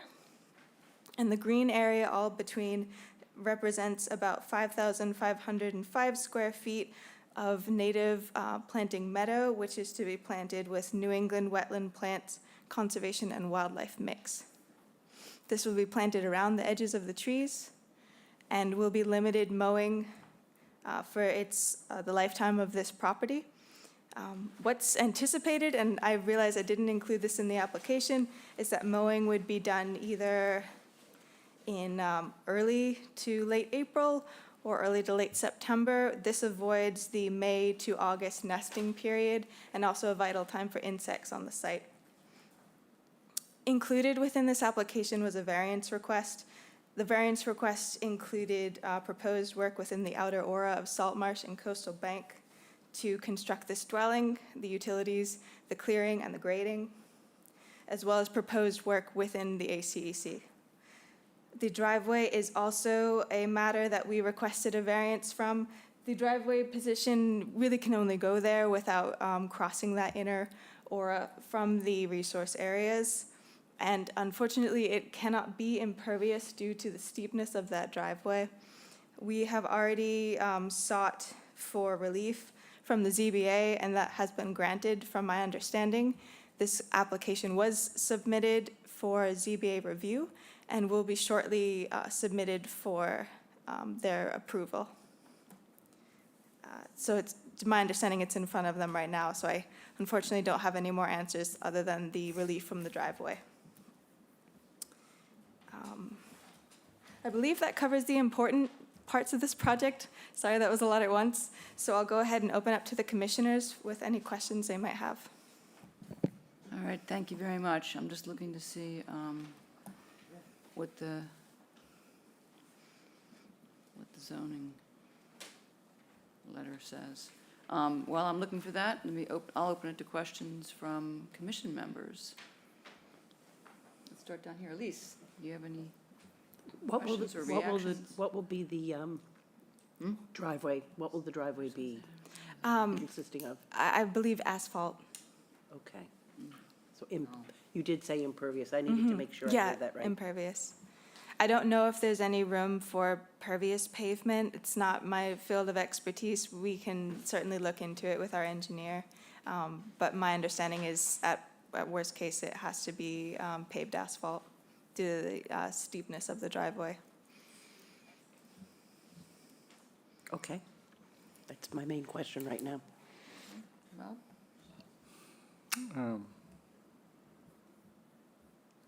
Are you planting any trees over here? Yeah. Are you planting any trees for mitigation? No trees are proposed as mitigation on the site. However, the applicants who are in the audience with me would like to say that they want to maintain as many trees on the site as possible. So the existing site conditions is about 75 to 80% meadow, and the large trees that are at the front of the property, I'll not talk while I point. So there's those three up there, which also in the photo log includes one, and some trees along the backside might be able to be spared, but the hope for this site is to keep it as a characteristic wildlife meadow rather than introducing trees. All right. It looks like to me that where the house is going, but it wasn't staked properly to determine where the house is going to be. There were a bunch of stakes that had some things on them. I couldn't interpret them. Said what they were. the house is a funny shape, so Yeah. they were funny. And I saw the stake. That through could have the been porch. complicated because it's a sort of a But- plus shape. There also were pink on some trees. Well, And that- you're saying no trees are coming out? No, I think a lot of trees. No, do. they're hoping to maintain as many trees as possible. So how many do you think have to come out? Because there's a lot of trees in the area where that house is yeah. going. I don't have a number on how many trees are Because in we that need area. that. And I Because know, you do need to replace the trees that come out. Okay. That's part of our regulations. Yeah, when you have a Just within jurisdictional resource areas, correct? right. Yeah, correct. of course. And we have, our regulations, whenever you take a look at it, will tell you that trees coming out within even the NDZ, the inner aura, need to be replaced at a higher ratio Yeah. than trees coming out in the outer aura. So there's some subtleties there. Would that change if we're dealing with replacing trees within a resource area? Because ACEC is really the only area that a clearing is anticipated within. All right, There's, The pointer's right on the easel there. You see the pointer on the I easel? was just reading at the number. It's 1,300 square feet of clearing within ACEC. So that doesn't have a total amount of trees. That's just an area that is covered with some trees, has a canopy cover. But that is not in any of the other buffer zones, just ACEC. But within the 0 to 50, our NDZ, if you take a tree out, two have to be placed someplace to replace those. I think everything's going to be in the outer aura, it looks like. Yeah, and the outer aura, And in the- it's a and the one-to-one. That's what we're saying is, depending on where these trees are located. And I don't think I saw the 50 buffer and the 100 marked. I didn't see that either. Yeah, it was not properly staked, so it was a little difficult to tell what was going on. Because they're all pink. I have a question. So, but let me Sure, finish, sorry. I'm sorry, this finish is up. Bob's question, we're all. So yes, we just need to know how many trees and their size and species, they're coming out within the buffer zone, which is I guess in your case, the 50 to 100 foot border to wetland. Yes, and my question was, there's no tree removal proposed within buffer zones, only within a resource area itself, within ACEC. But there are trees that are marked. It's on the easel. Oh, on the easel? Yeah, behind it, behind. On the back leg, Yeah. there it is. There you go. I thought it was like a electronic thing, sorry. No. So this is our 100-foot buffer to coastal bank, Right. and salt marsh is further up. It's sort of faded, but it's here. Tree clearing starts here. You see this sort of cloudy area. So that is outside of all these buffer zones. So the ACEC, which is here, limits of ACEC. So that is proposing to clear trees from this over. All right, so you're saying no trees being removed from the buffer zone. I understand that might make it harsher. I just wanted to ask the commissioners how much perhaps that would change if it was a trees removed within ACEC rather than buffer zone. Well, as far as ACEC is concerned, I'm not sure that we have any We don't have. tree replacement, we don't have performance standards for the ACEC. It was my understanding that ACEC is considered a resource area that is protected and therefore impacts to it are seen as the same as other jurisdictional Right. resource areas But we such don't as have wetlands. specific standards yet. Oh, just for ACEC, For okay. ACEC, so And we should, we tried. we did try. That did not go well, anyway. Yeah, There okay. is certainly space for tree placement if that is a concern. So, now that I put this down, this area along here could certainly receive trees. I think right now it's relatively sparse. There's a tree canopy line over here off the property. This is quite small, so in looking from above, it kind of seems like there's trees over here on the property, but doesn't seem like there are. So more trees could be planted here, or even sort of at the edge here. So there is room for tree placement. Excellent. So hopefully we'll see some. My other main question, well, first of all, why is this being mowed? Is this an undeveloped lot? I wonder if the applicants might be able to answer that It's question. You could been come up to mowed the for- microphone if you It's been like. mowed for Okay. 20 As years. long as I've known, yeah. Yeah. I mean, is it we'll hear. You could just state your names. Yeah. I'm Joe Girolamo, one of the property owners. And I'm Hannah Ewart. So basically, these 3 lots on Crossman Farm, the existing house and then the 2 vacant lots, basically along Crossman approaching 28, I've been in my family since the mid-'70s, and the only house that's been built, the only lot that was developed, was a vacation home for my family for, the last 40 years. And my great aunt, towards the end of her life, basically spent her summers here and just had the entire thing mowed, actually by the neighbor, North Chatham Landscape. He just comes down the road and mows the entire thing. And quite frankly, I'd be happy to let it all grow wild, so. Yeah, can I, That's great news also. can I add something here? I'd like to talk about something positive a little bit. And that is, I think it's great that it's gonna be a meadow. To me, a meadow is worth a lot. So how much of an area are you proposing the meadow? Is that just beyond the proposed, the straw limit? So that's, Straw? yeah, it's basically the edge of the straw limit, so it's 5,505 square feet. So the only cutouts are those pink shrub areas, which could be swapped for. Yeah, I mean, it'd be a wonderful large- change, because the whole corner there is just green lawn. The And whole, I- both, not just that one, all the way down. It's just all, it's all green. It's lawn right down to the road. Yeah, so the idea is to extend this basically from the limit of work line, which is indicated by the sediment controls, all the way to the edge of the roadway. And the only other thing I noticed is, I don't know how you work this mitigation, but the two different sites of mitigation, it's gotta be put together and then maybe contiguous with something else, but having mitigation out there by the road, except I don't know where you're gonna be able to put it. But to have the two separate mitigations should be really one, and it should be tried to contiguous with some other growth somewhere, Right. rather than on the road. You So know we what I mean? could cut out the shrub area that's at the end of the driveway and extend that as meadow, and then. If it's in the jurisdictions of either the 0 to the 50 or the 50 to the 100, Yeah. to have it contiguous with something else to make it larger. Right. The existence of a state highway cutting off the resource areas, the coastal bank and the salt marsh, means that putting mitigation along the highway doesn't do them a damn bit of good. So I get the idea that you want to usually place mitigation as close as possible to the resource area, but in this case, 28 just makes that pointless. And my understanding was it would also act as a buffer to stormwater between the site and the.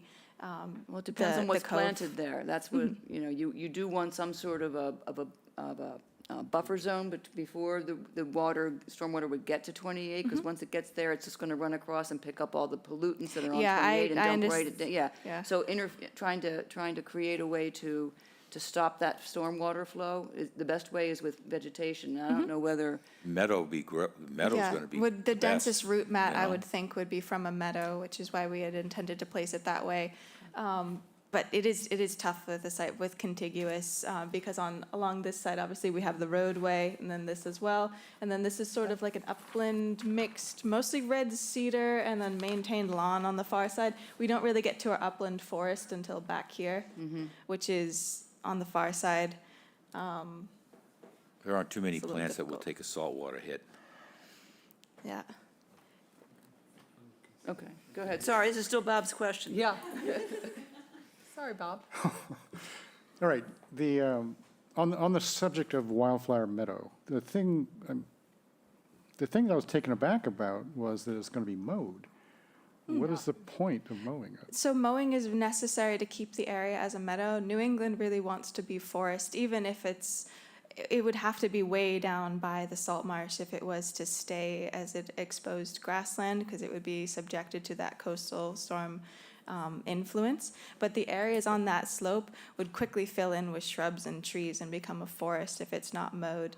However, this mowing scheme would be limited to only once or twice a year and shouldn't be impactful to the species that are using it most. Most nesting birds usually start, especially on the Cape, which is maybe a little later, around mid-May and extends to around mid-August. So if the plan for mowing to keep this as a meadow was to mow it no later than the end of April, and then mow it no earlier than, say, the beginning or the middle of September, that would have the least amount of impacts on the insects, the birds, and also the mammals that use that area. Well, I guess, I mean, if you feel like it has to be mowed, that would be true, but most mitigation that we see and approve is, even including Wildflower Meadows, they're not mowed, ever. So I don't know if I agree with the premise that it needs to be mowed in order to maintain it. Yeah, but you're not making a wildflower meadow. You're just letting it grow to a meadow, correct? So this is going to be tilled because currently it has grass seed and then loamed and seeded with New England. It's called a conservation and wildlife mix. It does have flowers in it, but it's at least half made up of native grasses. So it'll become more of a grassland than, say, a meadow. It's not necessarily going to be a field of flowers that you go out and pick for a bouquet. It's going to be kind of a mixture. But keeping this with just those species and not having the interruptions of shrubs and trees, it certainly would be most helpful to maintaining it as a meadow to have it mowed. And I understand that these mitigation areas aren't supposed to be tampered with, but this has the benefit of maintaining it as the habitat that we're aiming to keep, not necessarily just as a view corridor, but also as an area that can be sustained as a meadow in perpetuity. Wow, that's first class, but also it'll meadow on its own. I mean, it'll just turn to meadow on its own. Yeah. Without doing that. I mean, I know what you're saying. That's like the first class way to go, but that's a big job. Aside from that, the fact that you're mowing, you're killing everything there. And even if you're doing it off season, it's not a mitigation area. So you're adding about 1,100 square feet to the outer R in terms of coverage. So that means you need an equivalent amount of mitigation area. If you're coming close to that, I think you have 900 and something in actual formal mitigation areas defined in your plan. But, you need to make those equivalent. Coverage, mitigation need to be the same. But But then outside of that, you're proposing this meadow. How high, what sort of view height do you need from the house? The house is going to be built on a hill, right? Yep. So do you need to have low-growing shrubbery in order to have a view that you want of the water? No, I'm not saying that this needs to be in place for them to have a view. I'm just saying the characteristics of the site are currently a mowed grass area with lawn grasses. And yes, it is a disturbance and a removal of vegetation killing, but these seed mixes will germinate within, especially if they're placed early in the spring, within a few weeks, this area will be completely covered in a very dense mat of this vegetation with flowering species throughout the year, and it won't be a drawback. It should be seen as a benefit to this area. And I understand that the commissioners don't see this as a contiguous area for the resource area, but it does provide a significant buffer between the property and the resource areas, while also improving wildlife habitat, which, yes, it's a bit cut off by the roads, but there is area behind this house which is naturally vegetated, forested, where species could come in and out and utilize this meadow. Yeah, it's an improvement over grass, and there's no doubt about that. But there are different types of mixes, and some mixes include perennial native shrubs, for example, that grow this high. And you don't have to mow it. In fact, you shouldn't mow it, and it provides actual habitat to mammals, whereas a wildflower meadow doesn't really provide habitat. It provides a food source for pollinators. That's about it. It does provide habitat. There's native Not birds. compared to a sort of a low-growing shrubby habitat. I understand that, but I think it provides a different type of habitat that you don't find very commonly across the Cape. And just because it doesn't provide the same values as a shrubby habitat within the forest doesn't mean it doesn't provide unique habitat qualities. What would be living there? Oh, all kinds of insects, pollinators can be using that area. There's birds that nest in the fields, small mammals that would be burrowing in the area. It is certainly small. It's not like a very large meadow portion that could be used by a large population, but there's all kinds of species that can be using this and living Sure, there. okay. I'll grant you that some species can make a living there, but if you were to make it a true mitigation area with shrubs that would support a wider variety of wildlife. And if you want it to be that sort of habitat, then that would be the way to go. And I think you have an opportunity here to do that, So instead of something that you just mow. So with the introduction of shrubs within this area that we would also plant with this wildlife mix, that would be seen as a mitigation area as long as it's never mowed and has shrubs. Certainly, if you disturb it, it can't be considered mitigation. Yep.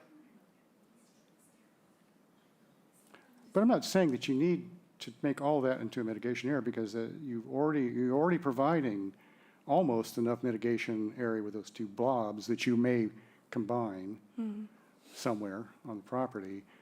The rest of it is, in a sense, discretionary. It's not required. And which is good that you're doing that, but I'm simply suggesting that you could do it better. If you're going to do it, make it a better habitat. That's all. So I'll stop beating that to death. Okay, Cheryl. So Bob, I'm just curious, but I think I'm confused now. I think I knew what was going on to start with, but now I'm not totally sure. So what you're suggesting that if they combined those two mitigation areas, Well, that was Eric. That's a good idea. okay, Yeah, but then they could leave the rest, they could make a meadow that they can mow.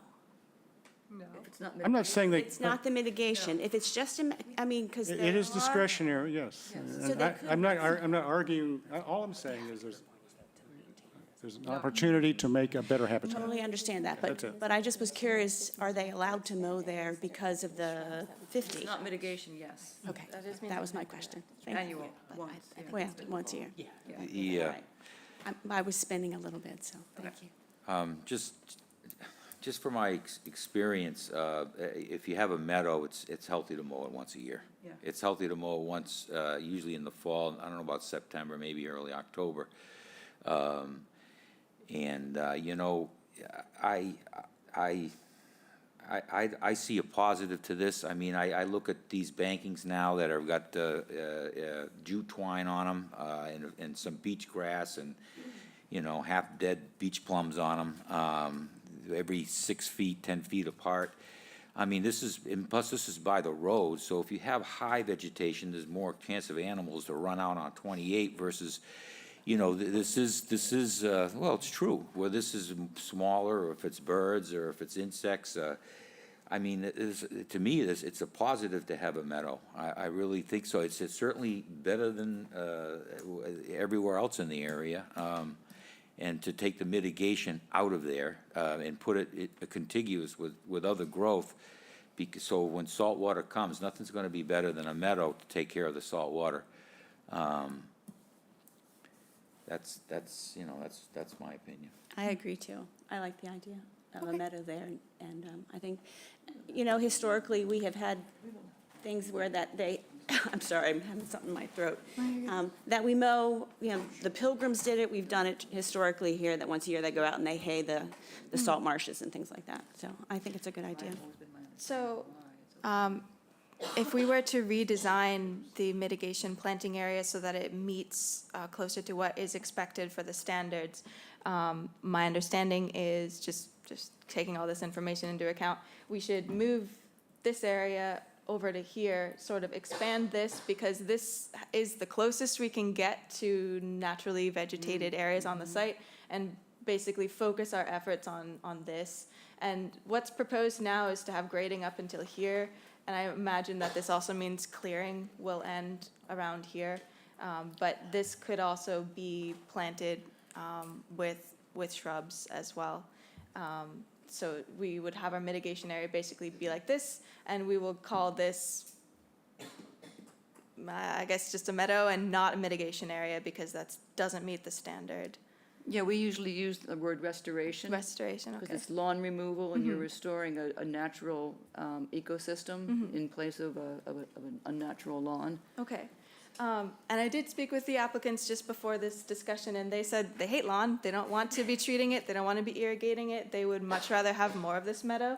So we also considered taking this edge of the meadow and bringing it up to the edge of the driveway to extend all the way down there. So that would extend it another 700 or 800 feet of meadow on the site, just to add a larger area of buffer.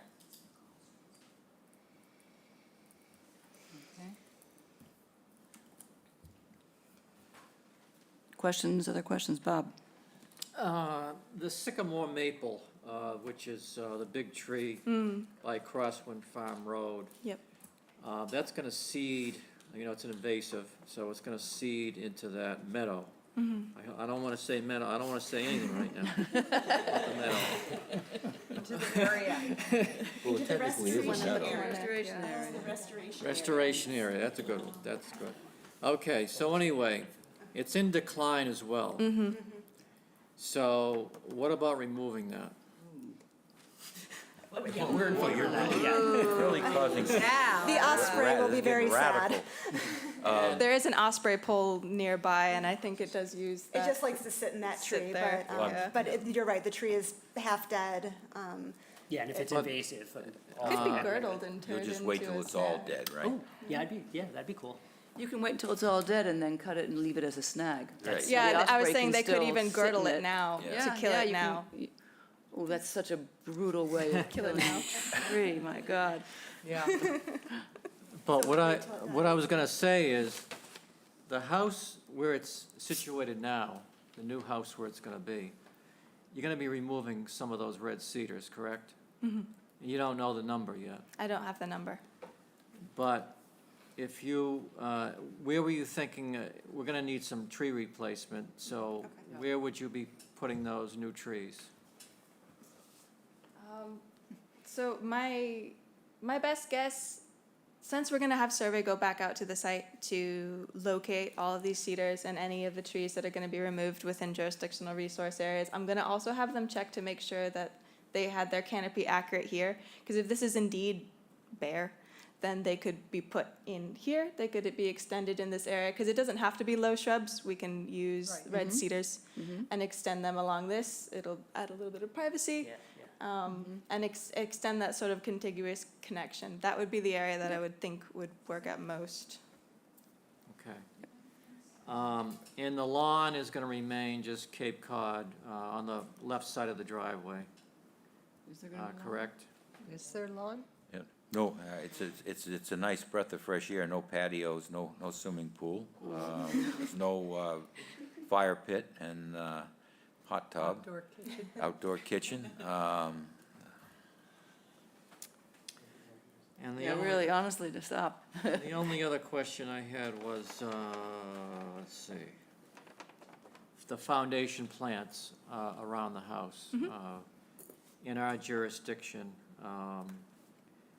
they would have to be 75% native. Yep. I have And- just sent the Cape Cod Cooperative Extension list to the applicants for them to use as their planting plan. Okay, and you don't have that yet. Oh, the landscaping plan, is that a requirement for Yes. this? Okay. Understood. Yeah, and I don't know, about the sycamore maple. I'll leave it at that.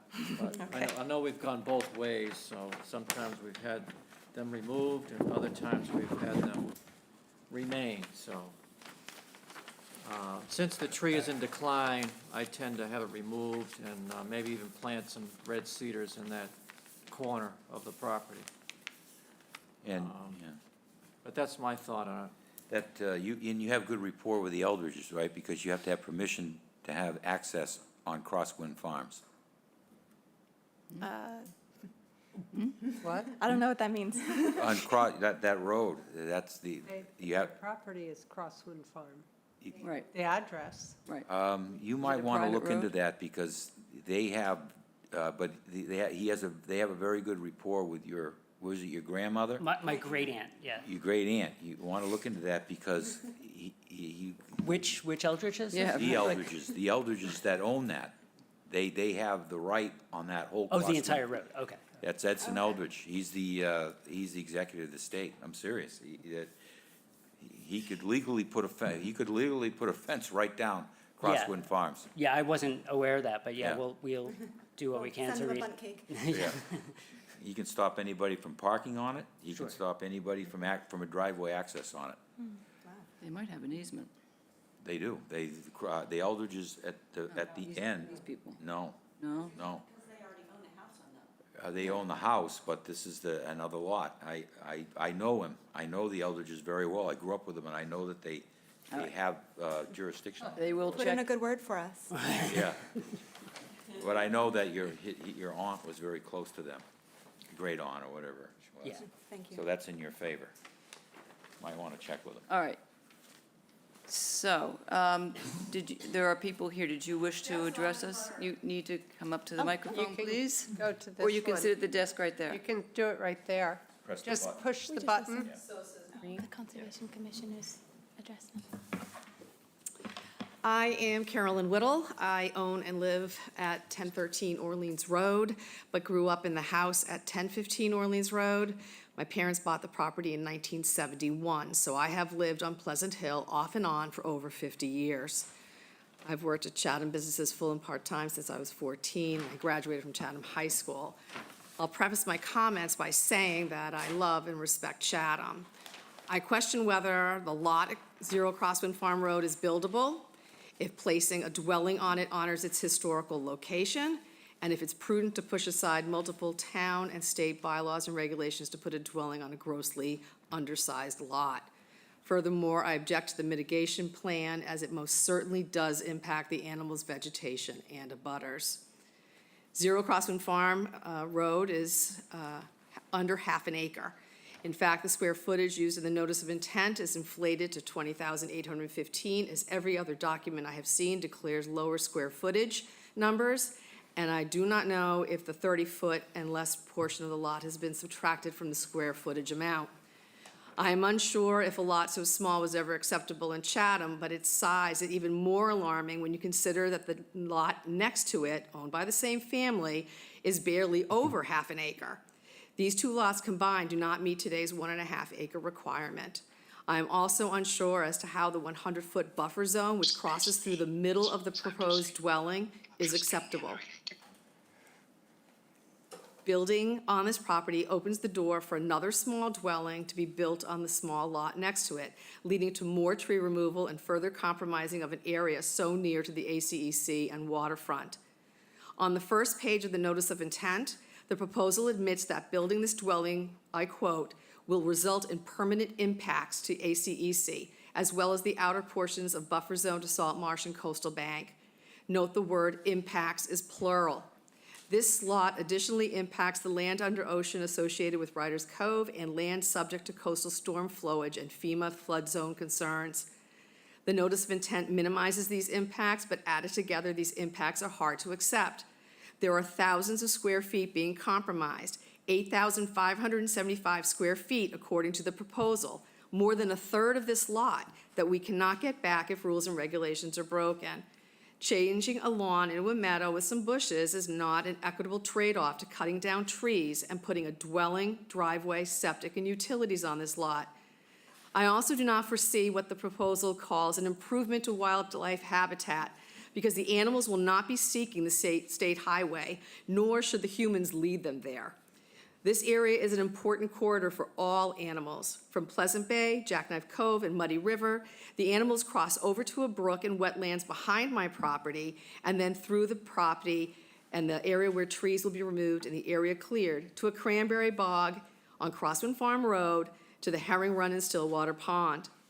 I regularly see deer, coyote, fox, rabbits, turkeys, squirrels, chipmunks, mice, voles, and moles. I have seen turtles. For the first time, I saw a fisher cat this year. There are owls, finch, cardinals, blue jays, starlings, robins, ducks, geese, swans, herons, falcons, and osprey. The osprey nest is an important addition to the area. Any construction or building nearby will affect it. Section 4 of the Notice of Intent claims that there will be no adverse effect on animals. I disagree, because building on a lot that is under a half acre sets a precedent for building a dwelling next door on another undersized lot, and this most certainly will further block this migration corridor. It will create a barrier forcing the animals to explore potentially dangerous alternatives, such as the highway or other properties. I'm offended by the statement in Section 4.4b2, the proposed work will not create a barrier to wildlife movement, and I dispute the statement in Section 4.4b3 that the current habitat value of the site is limited, because I have witnessed over decades wildlife navigate their way through this and the lot next to it, to which will become more difficult or may even prevent it due to dwellings, pavement, and vehicles. My guess is that only about 25% of the lot has trees, mostly in the upland forest, but the proposed dwelling is partially in this area and trees will have to be removed for construction. The variance request claims that site clearing will affect 1,340 square feet of red cedars. I do consider this an adverse impact. I'm afraid it may be more than this in reality. Many dead trees in that upland forest area have been toppled over, so the lack of remaining trees will hardly meet the description of a forest. Not having this natural barrier affects all in this area, animals and humans. The clearing of debris will denude the upland forest.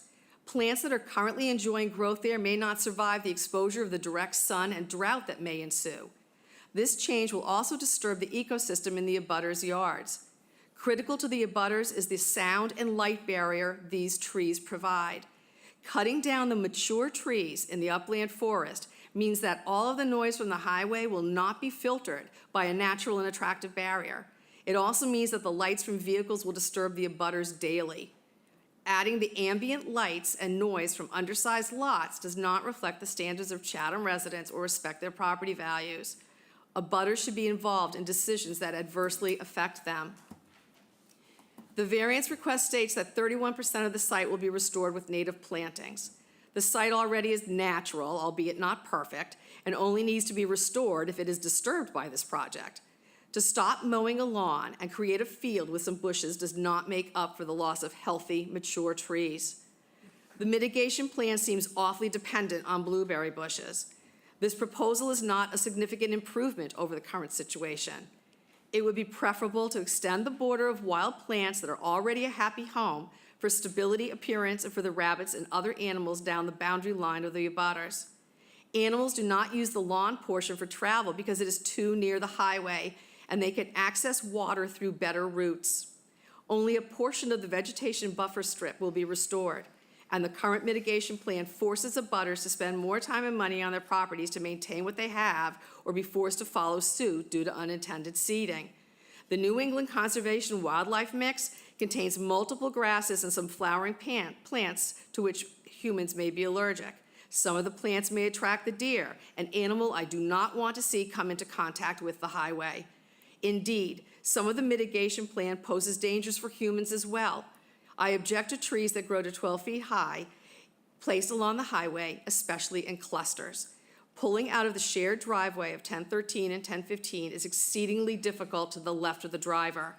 To create more blind spots on the curve to the right will create an unsafe hazard to all drivers, including those coming down the hill, exiting from Crossman Farm Road, visiting the Herring Run, or parking at the pull-off on Riders Cove. There are too many elements in this variance request that are out of compliance. The various municipal setbacks exist for good reasons. Perhaps the dwelling, should it be built, could be located farther down and over a bit in the lot with parking in front of it to minimize tree cutting, reduce the driveway area, and allow a wider wildlife corridor. We need to keep the undersized lot next to it in consideration. But I would still have concerns about the septic system. The notice of intent admits that it is not possible to place the septic system outside of the outer limits, forcing it to be under a floodplain. How can we even entertain this notion? And how might this lot transition to the sewer system as it is in a low-lying area? I want to add here that this lot is also situated among several historical landmarks, most notably the Nickerson Homestead Museum, the founders of Chatham Cemetery, and the Marconi Station. This area has always been a good representation of Chatham as people enter the town. I fail to see how building on this lot is in keeping with the historic tone and natural ambiance that the area currently exudes. The Conservation Commission's preamble acknowledges that large wooded trees are of the greatest habitat value. The preamble also acknowledges that trees provide important functions. This applies to humans as well. The trees are important to the abutters. This lot side may be deemed grandfathered, but the current conservation rules apply. The Conservation Committee has the opportunity to shape Chatham in ways other committees cannot. I urge you, the Conservation Committee, to uphold all of the bylaws, rules, and regulations and not grant this variance request. Thank you. Thank you. Let me just say. And I have a copy for everybody because I threw Can you- spaghetti at the wall, so you could just see what. Well, yeah, there's a lot of it in there that you'll need to go to the zoning board with. Yes, yep. Because that's And not you've what. already addressed some of the things, and it looks I would like like you you- already have a better plan for some of it. I would like you to email a copy to the conservation agent so that we have a digital Yes. copy. Yep. We will share it with the applicants. I've just added to my list of things that we need to do to prepare for the next hearing, giving you an opportunity to review that carefully and respond.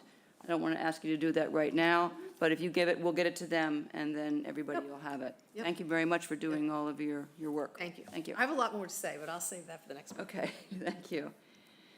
So with that, let me just read off what I've got here for the next hearing. You said you would consider, I mean, I have to say that at least standing on that lot, the slope did not strike me as prohibitive for at least a permeable paver driveway. If not something more pervious than that, but definitely not asphalt, and it's in a floodplain, so no, so permeable pavers at a minimum. You'll combine the mitigation areas into one and run it adjacent to where there are already naturally vegetated areas, bearing in mind Ms. Whittle's comment about not blocking the sight lines. That's a zoning issue, but I heard that. The restoration of the lawn you'll replace with a natural meadow, and that's not the point. The number of trees coming out, you'll identify the number coming out within the ACEC. I can't tell from your site plan whether anything within the outer aura is coming out, but you need to mark them on site with a, tape, and so we can see where they are. Cedars will be planted. We need a landscaping plan for the areas within jurisdiction, 75% minimally native, and a response to Ms. Whittle's statement. Is there anything else? Did we want the property staked more clearly? Yes, if you could stake it so that, with different colors, so the 50-foot line, the 100-foot line, the building in one color, and then mark the trees, that would be, then we could at least. We do. We do. We have standards. Okay. Yeah, well, What? seems Standard to be everybody uses the same colors. Let me put it that way. Oh, it's in the application. application. Yeah. The forms, the application form will guide you on terms of the coloring for the stakes.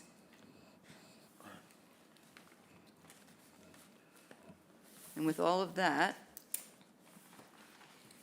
If- we're looking. Actually, if your mitigation's in the NDZ, it's 100% native, just so you know. No And- disturb zone. And Yeah. the outer aura Notice- is 75%. And did, Well, that's not mitigation, that's landscaping. That's landscaping, Yeah. yep. And Mitigation's the always landscaping around the 100% house would be Right. Yeah. that. Yep. Okay, Janet, yes.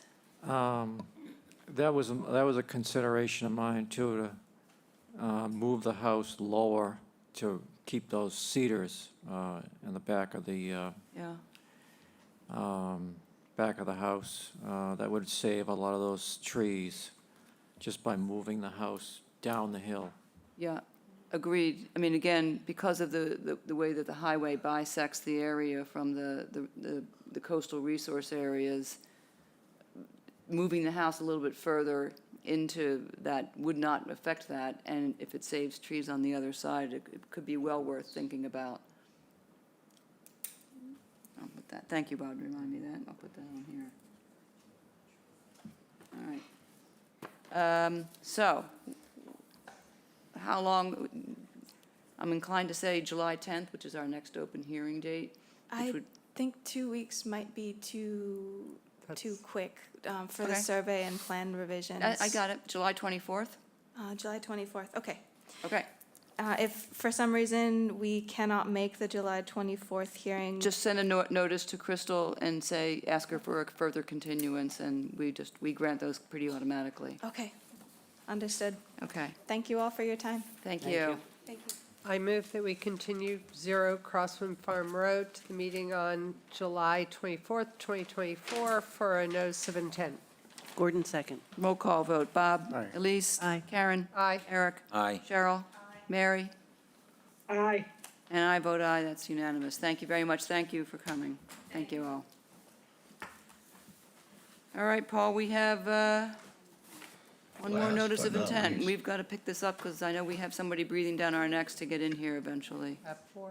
61 Elephants, I'm reading it, 61 Elephants Lane LLC map 16C parcel 36-14 SC10 3686.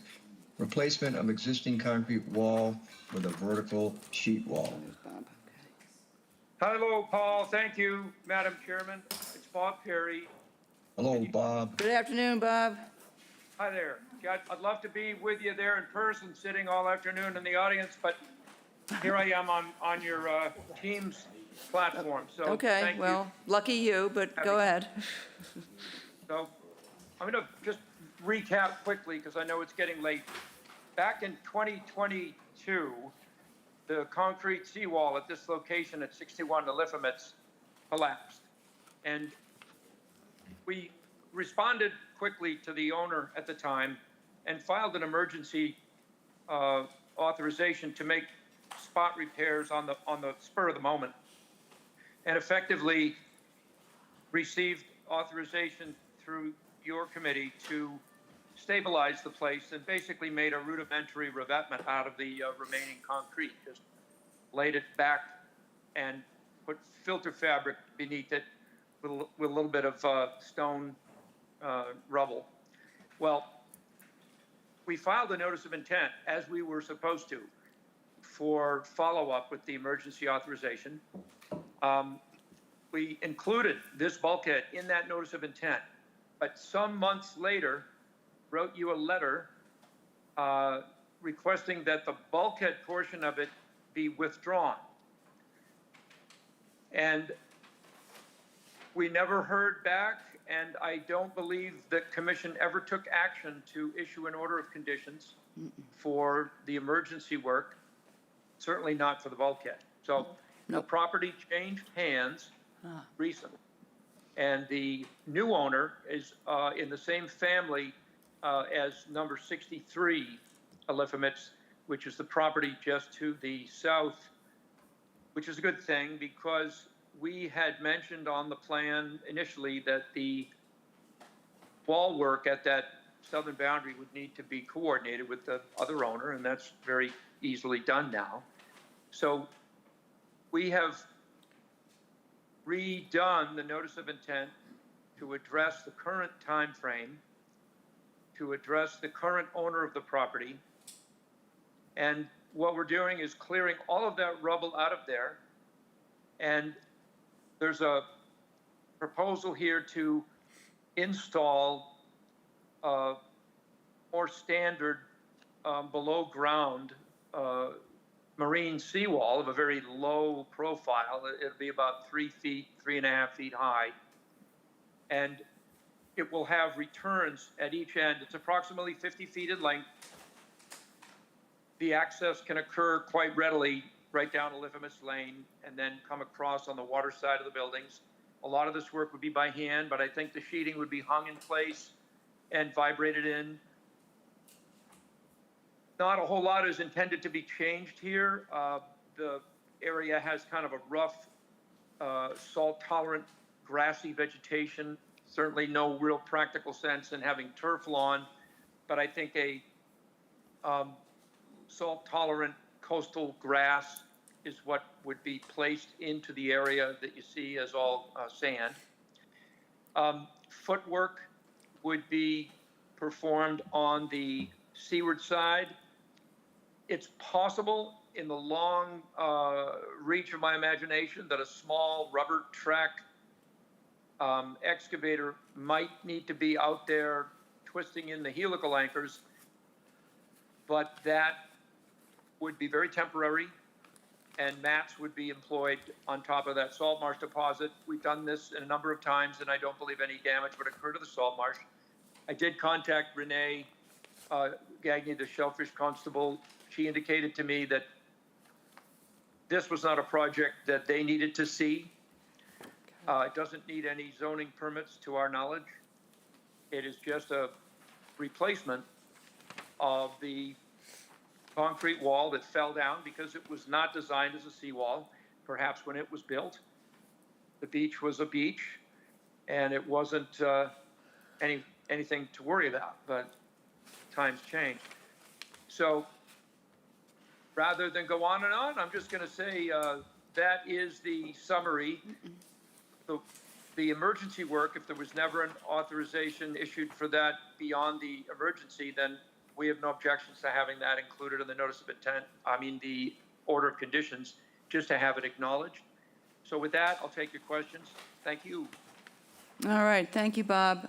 Thank you, too, for the recap, although I will say that, to my recollection, the commission did vote on allowing the withdrawal of the NOI. So that Okay, was good. formally withdrawn. Yeah, we were in requesting only to withdraw the bulkhead and to keep the emergency work current, so that we would fulfill the purpose of the notice of intent for the emergency. But I think that's water under the bridge. Yeah. So we will acknowledge the emergency certification that predates this NOI. Let me see what questions people have. Anybody jump in? I don't have a question, I have a comment. Yes. Having spent summers my entire little life down there, right in that spot, what Bob has planned makes sense to me. It looks like it's going to hold up all the way around, and it sounds like it's being built for the marine area, and that's that. All right, thank you. Bob? I have a quick question. Go ahead, Eric. Behind the wall, on the house side, you're going to have to add material in there to raise the grade a little bit to level it out, right?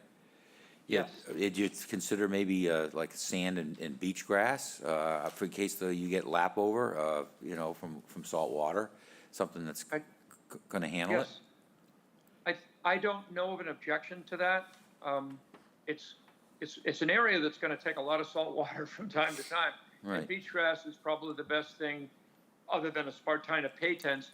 I have seen, you've probably seen it too, a lawn area right there in that type of proximity actually modifies itself over time, where the salt marsh grass seeds that wash in, they're the ones that grow. But I don't think a strip of beach grass, say 8 feet wide, in case, remember, if somebody wants to walk through there, and it's harder to walk through the beach grass. It is. So, but a strip of beach grass, no objection to that. And the sand would percolate, the water would percolate quicker than having a topsoil base, where the seawater sits on top. That would be great, in my opinion. Oh, I agree.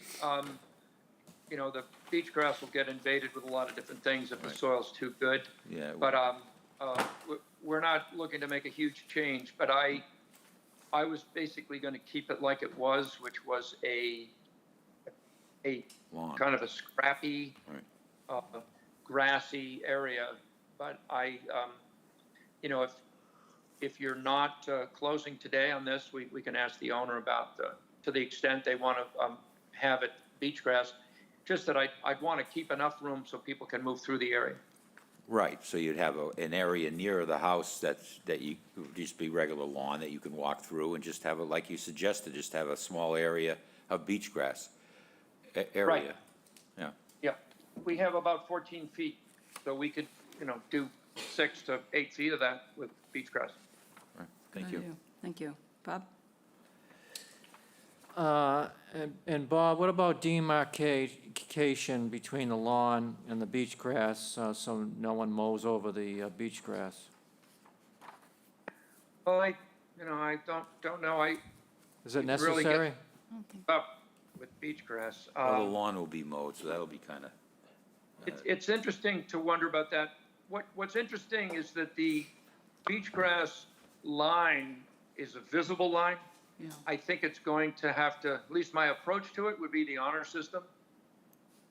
If you don't mind that kind of approach, because if you run your mower into the beach grass, Right. it's not going to look sand. pretty. Yeah. It's the end of your mower, maybe. Okay. I think it's clear enough, once it gets established, it's definitely not something that you're going to want to mow. Yeah, what about access between the house and the beach, through the beach grass? Would you want to add any stepping stones or anything like that? You have a wonderful question that I forgot to point it out to you with regard to beach access. And I have not spoken to the applicant about this, but there was an understanding that the steps that are sticking out into the intertidal zone will actually be removed. And I know of no alternate way of getting to that intertidal zone except to go down through Eliphamitz. Stand on top of the wall and jump. Guys, walk down the street. Yeah, walk down the street. Yeah, right, you just walk around. Or dive. Yeah, dive off at high tide. Yeah, okay, so there's access at the landing right there. Yeah, if one thing I'll mention, again, this property owner is a new owner. I don't know the level of familiarity he has. Right now, there's a set of steps there that, as I understood to be removed. And if there's any change to that, we'll come back to you. Fair enough. Great. Anybody else? Okay.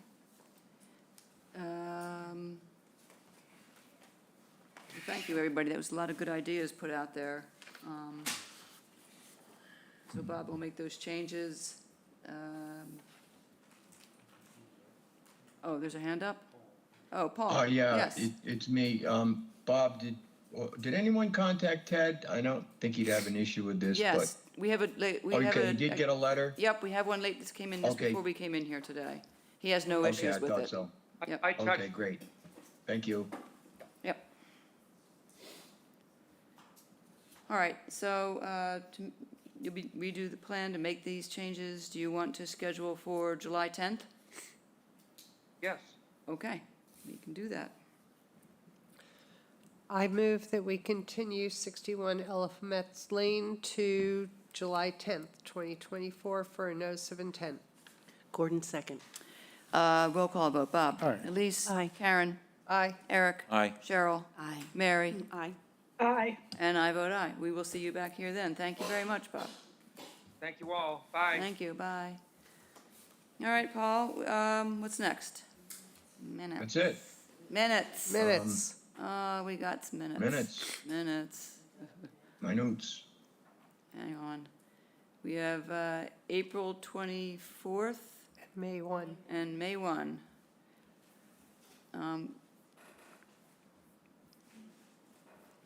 I'm looking at the version that was posted in Dropbox. I got a small thing. Okay, go ahead. Yeah, it's Which a one? typo. For which, 21 Shattuck Lane, wait, which date, which date? the 24th. Okay. Anyone Shattuck, 21 okay. Shattuck Lane, Uh-huh. third sentence. There is a reduction in coverage, not, I think it says on. I think it reads on coverage. Oh, I caught that. Yeah, that was, So no mitigation is required, and I added is. Yep, And then on May 1st, if you want to do that one at all. sure, go ahead. 93 Scattery Road, third sentence. Hang on, I gotta find, Yeah. here we go, okay, I'm there. The third sentence removed is typed twice. yep, Oh, removed and removed. removed and removed. Yeah. Okay, okay. When we mean it, okay. Anything else? All right, I'm going to accept all changes, stop tracking, and take a motion to approve these minutes. I move that we approve the minutes from April 24th, 2024, and May 1st, 2024. Gordon, second.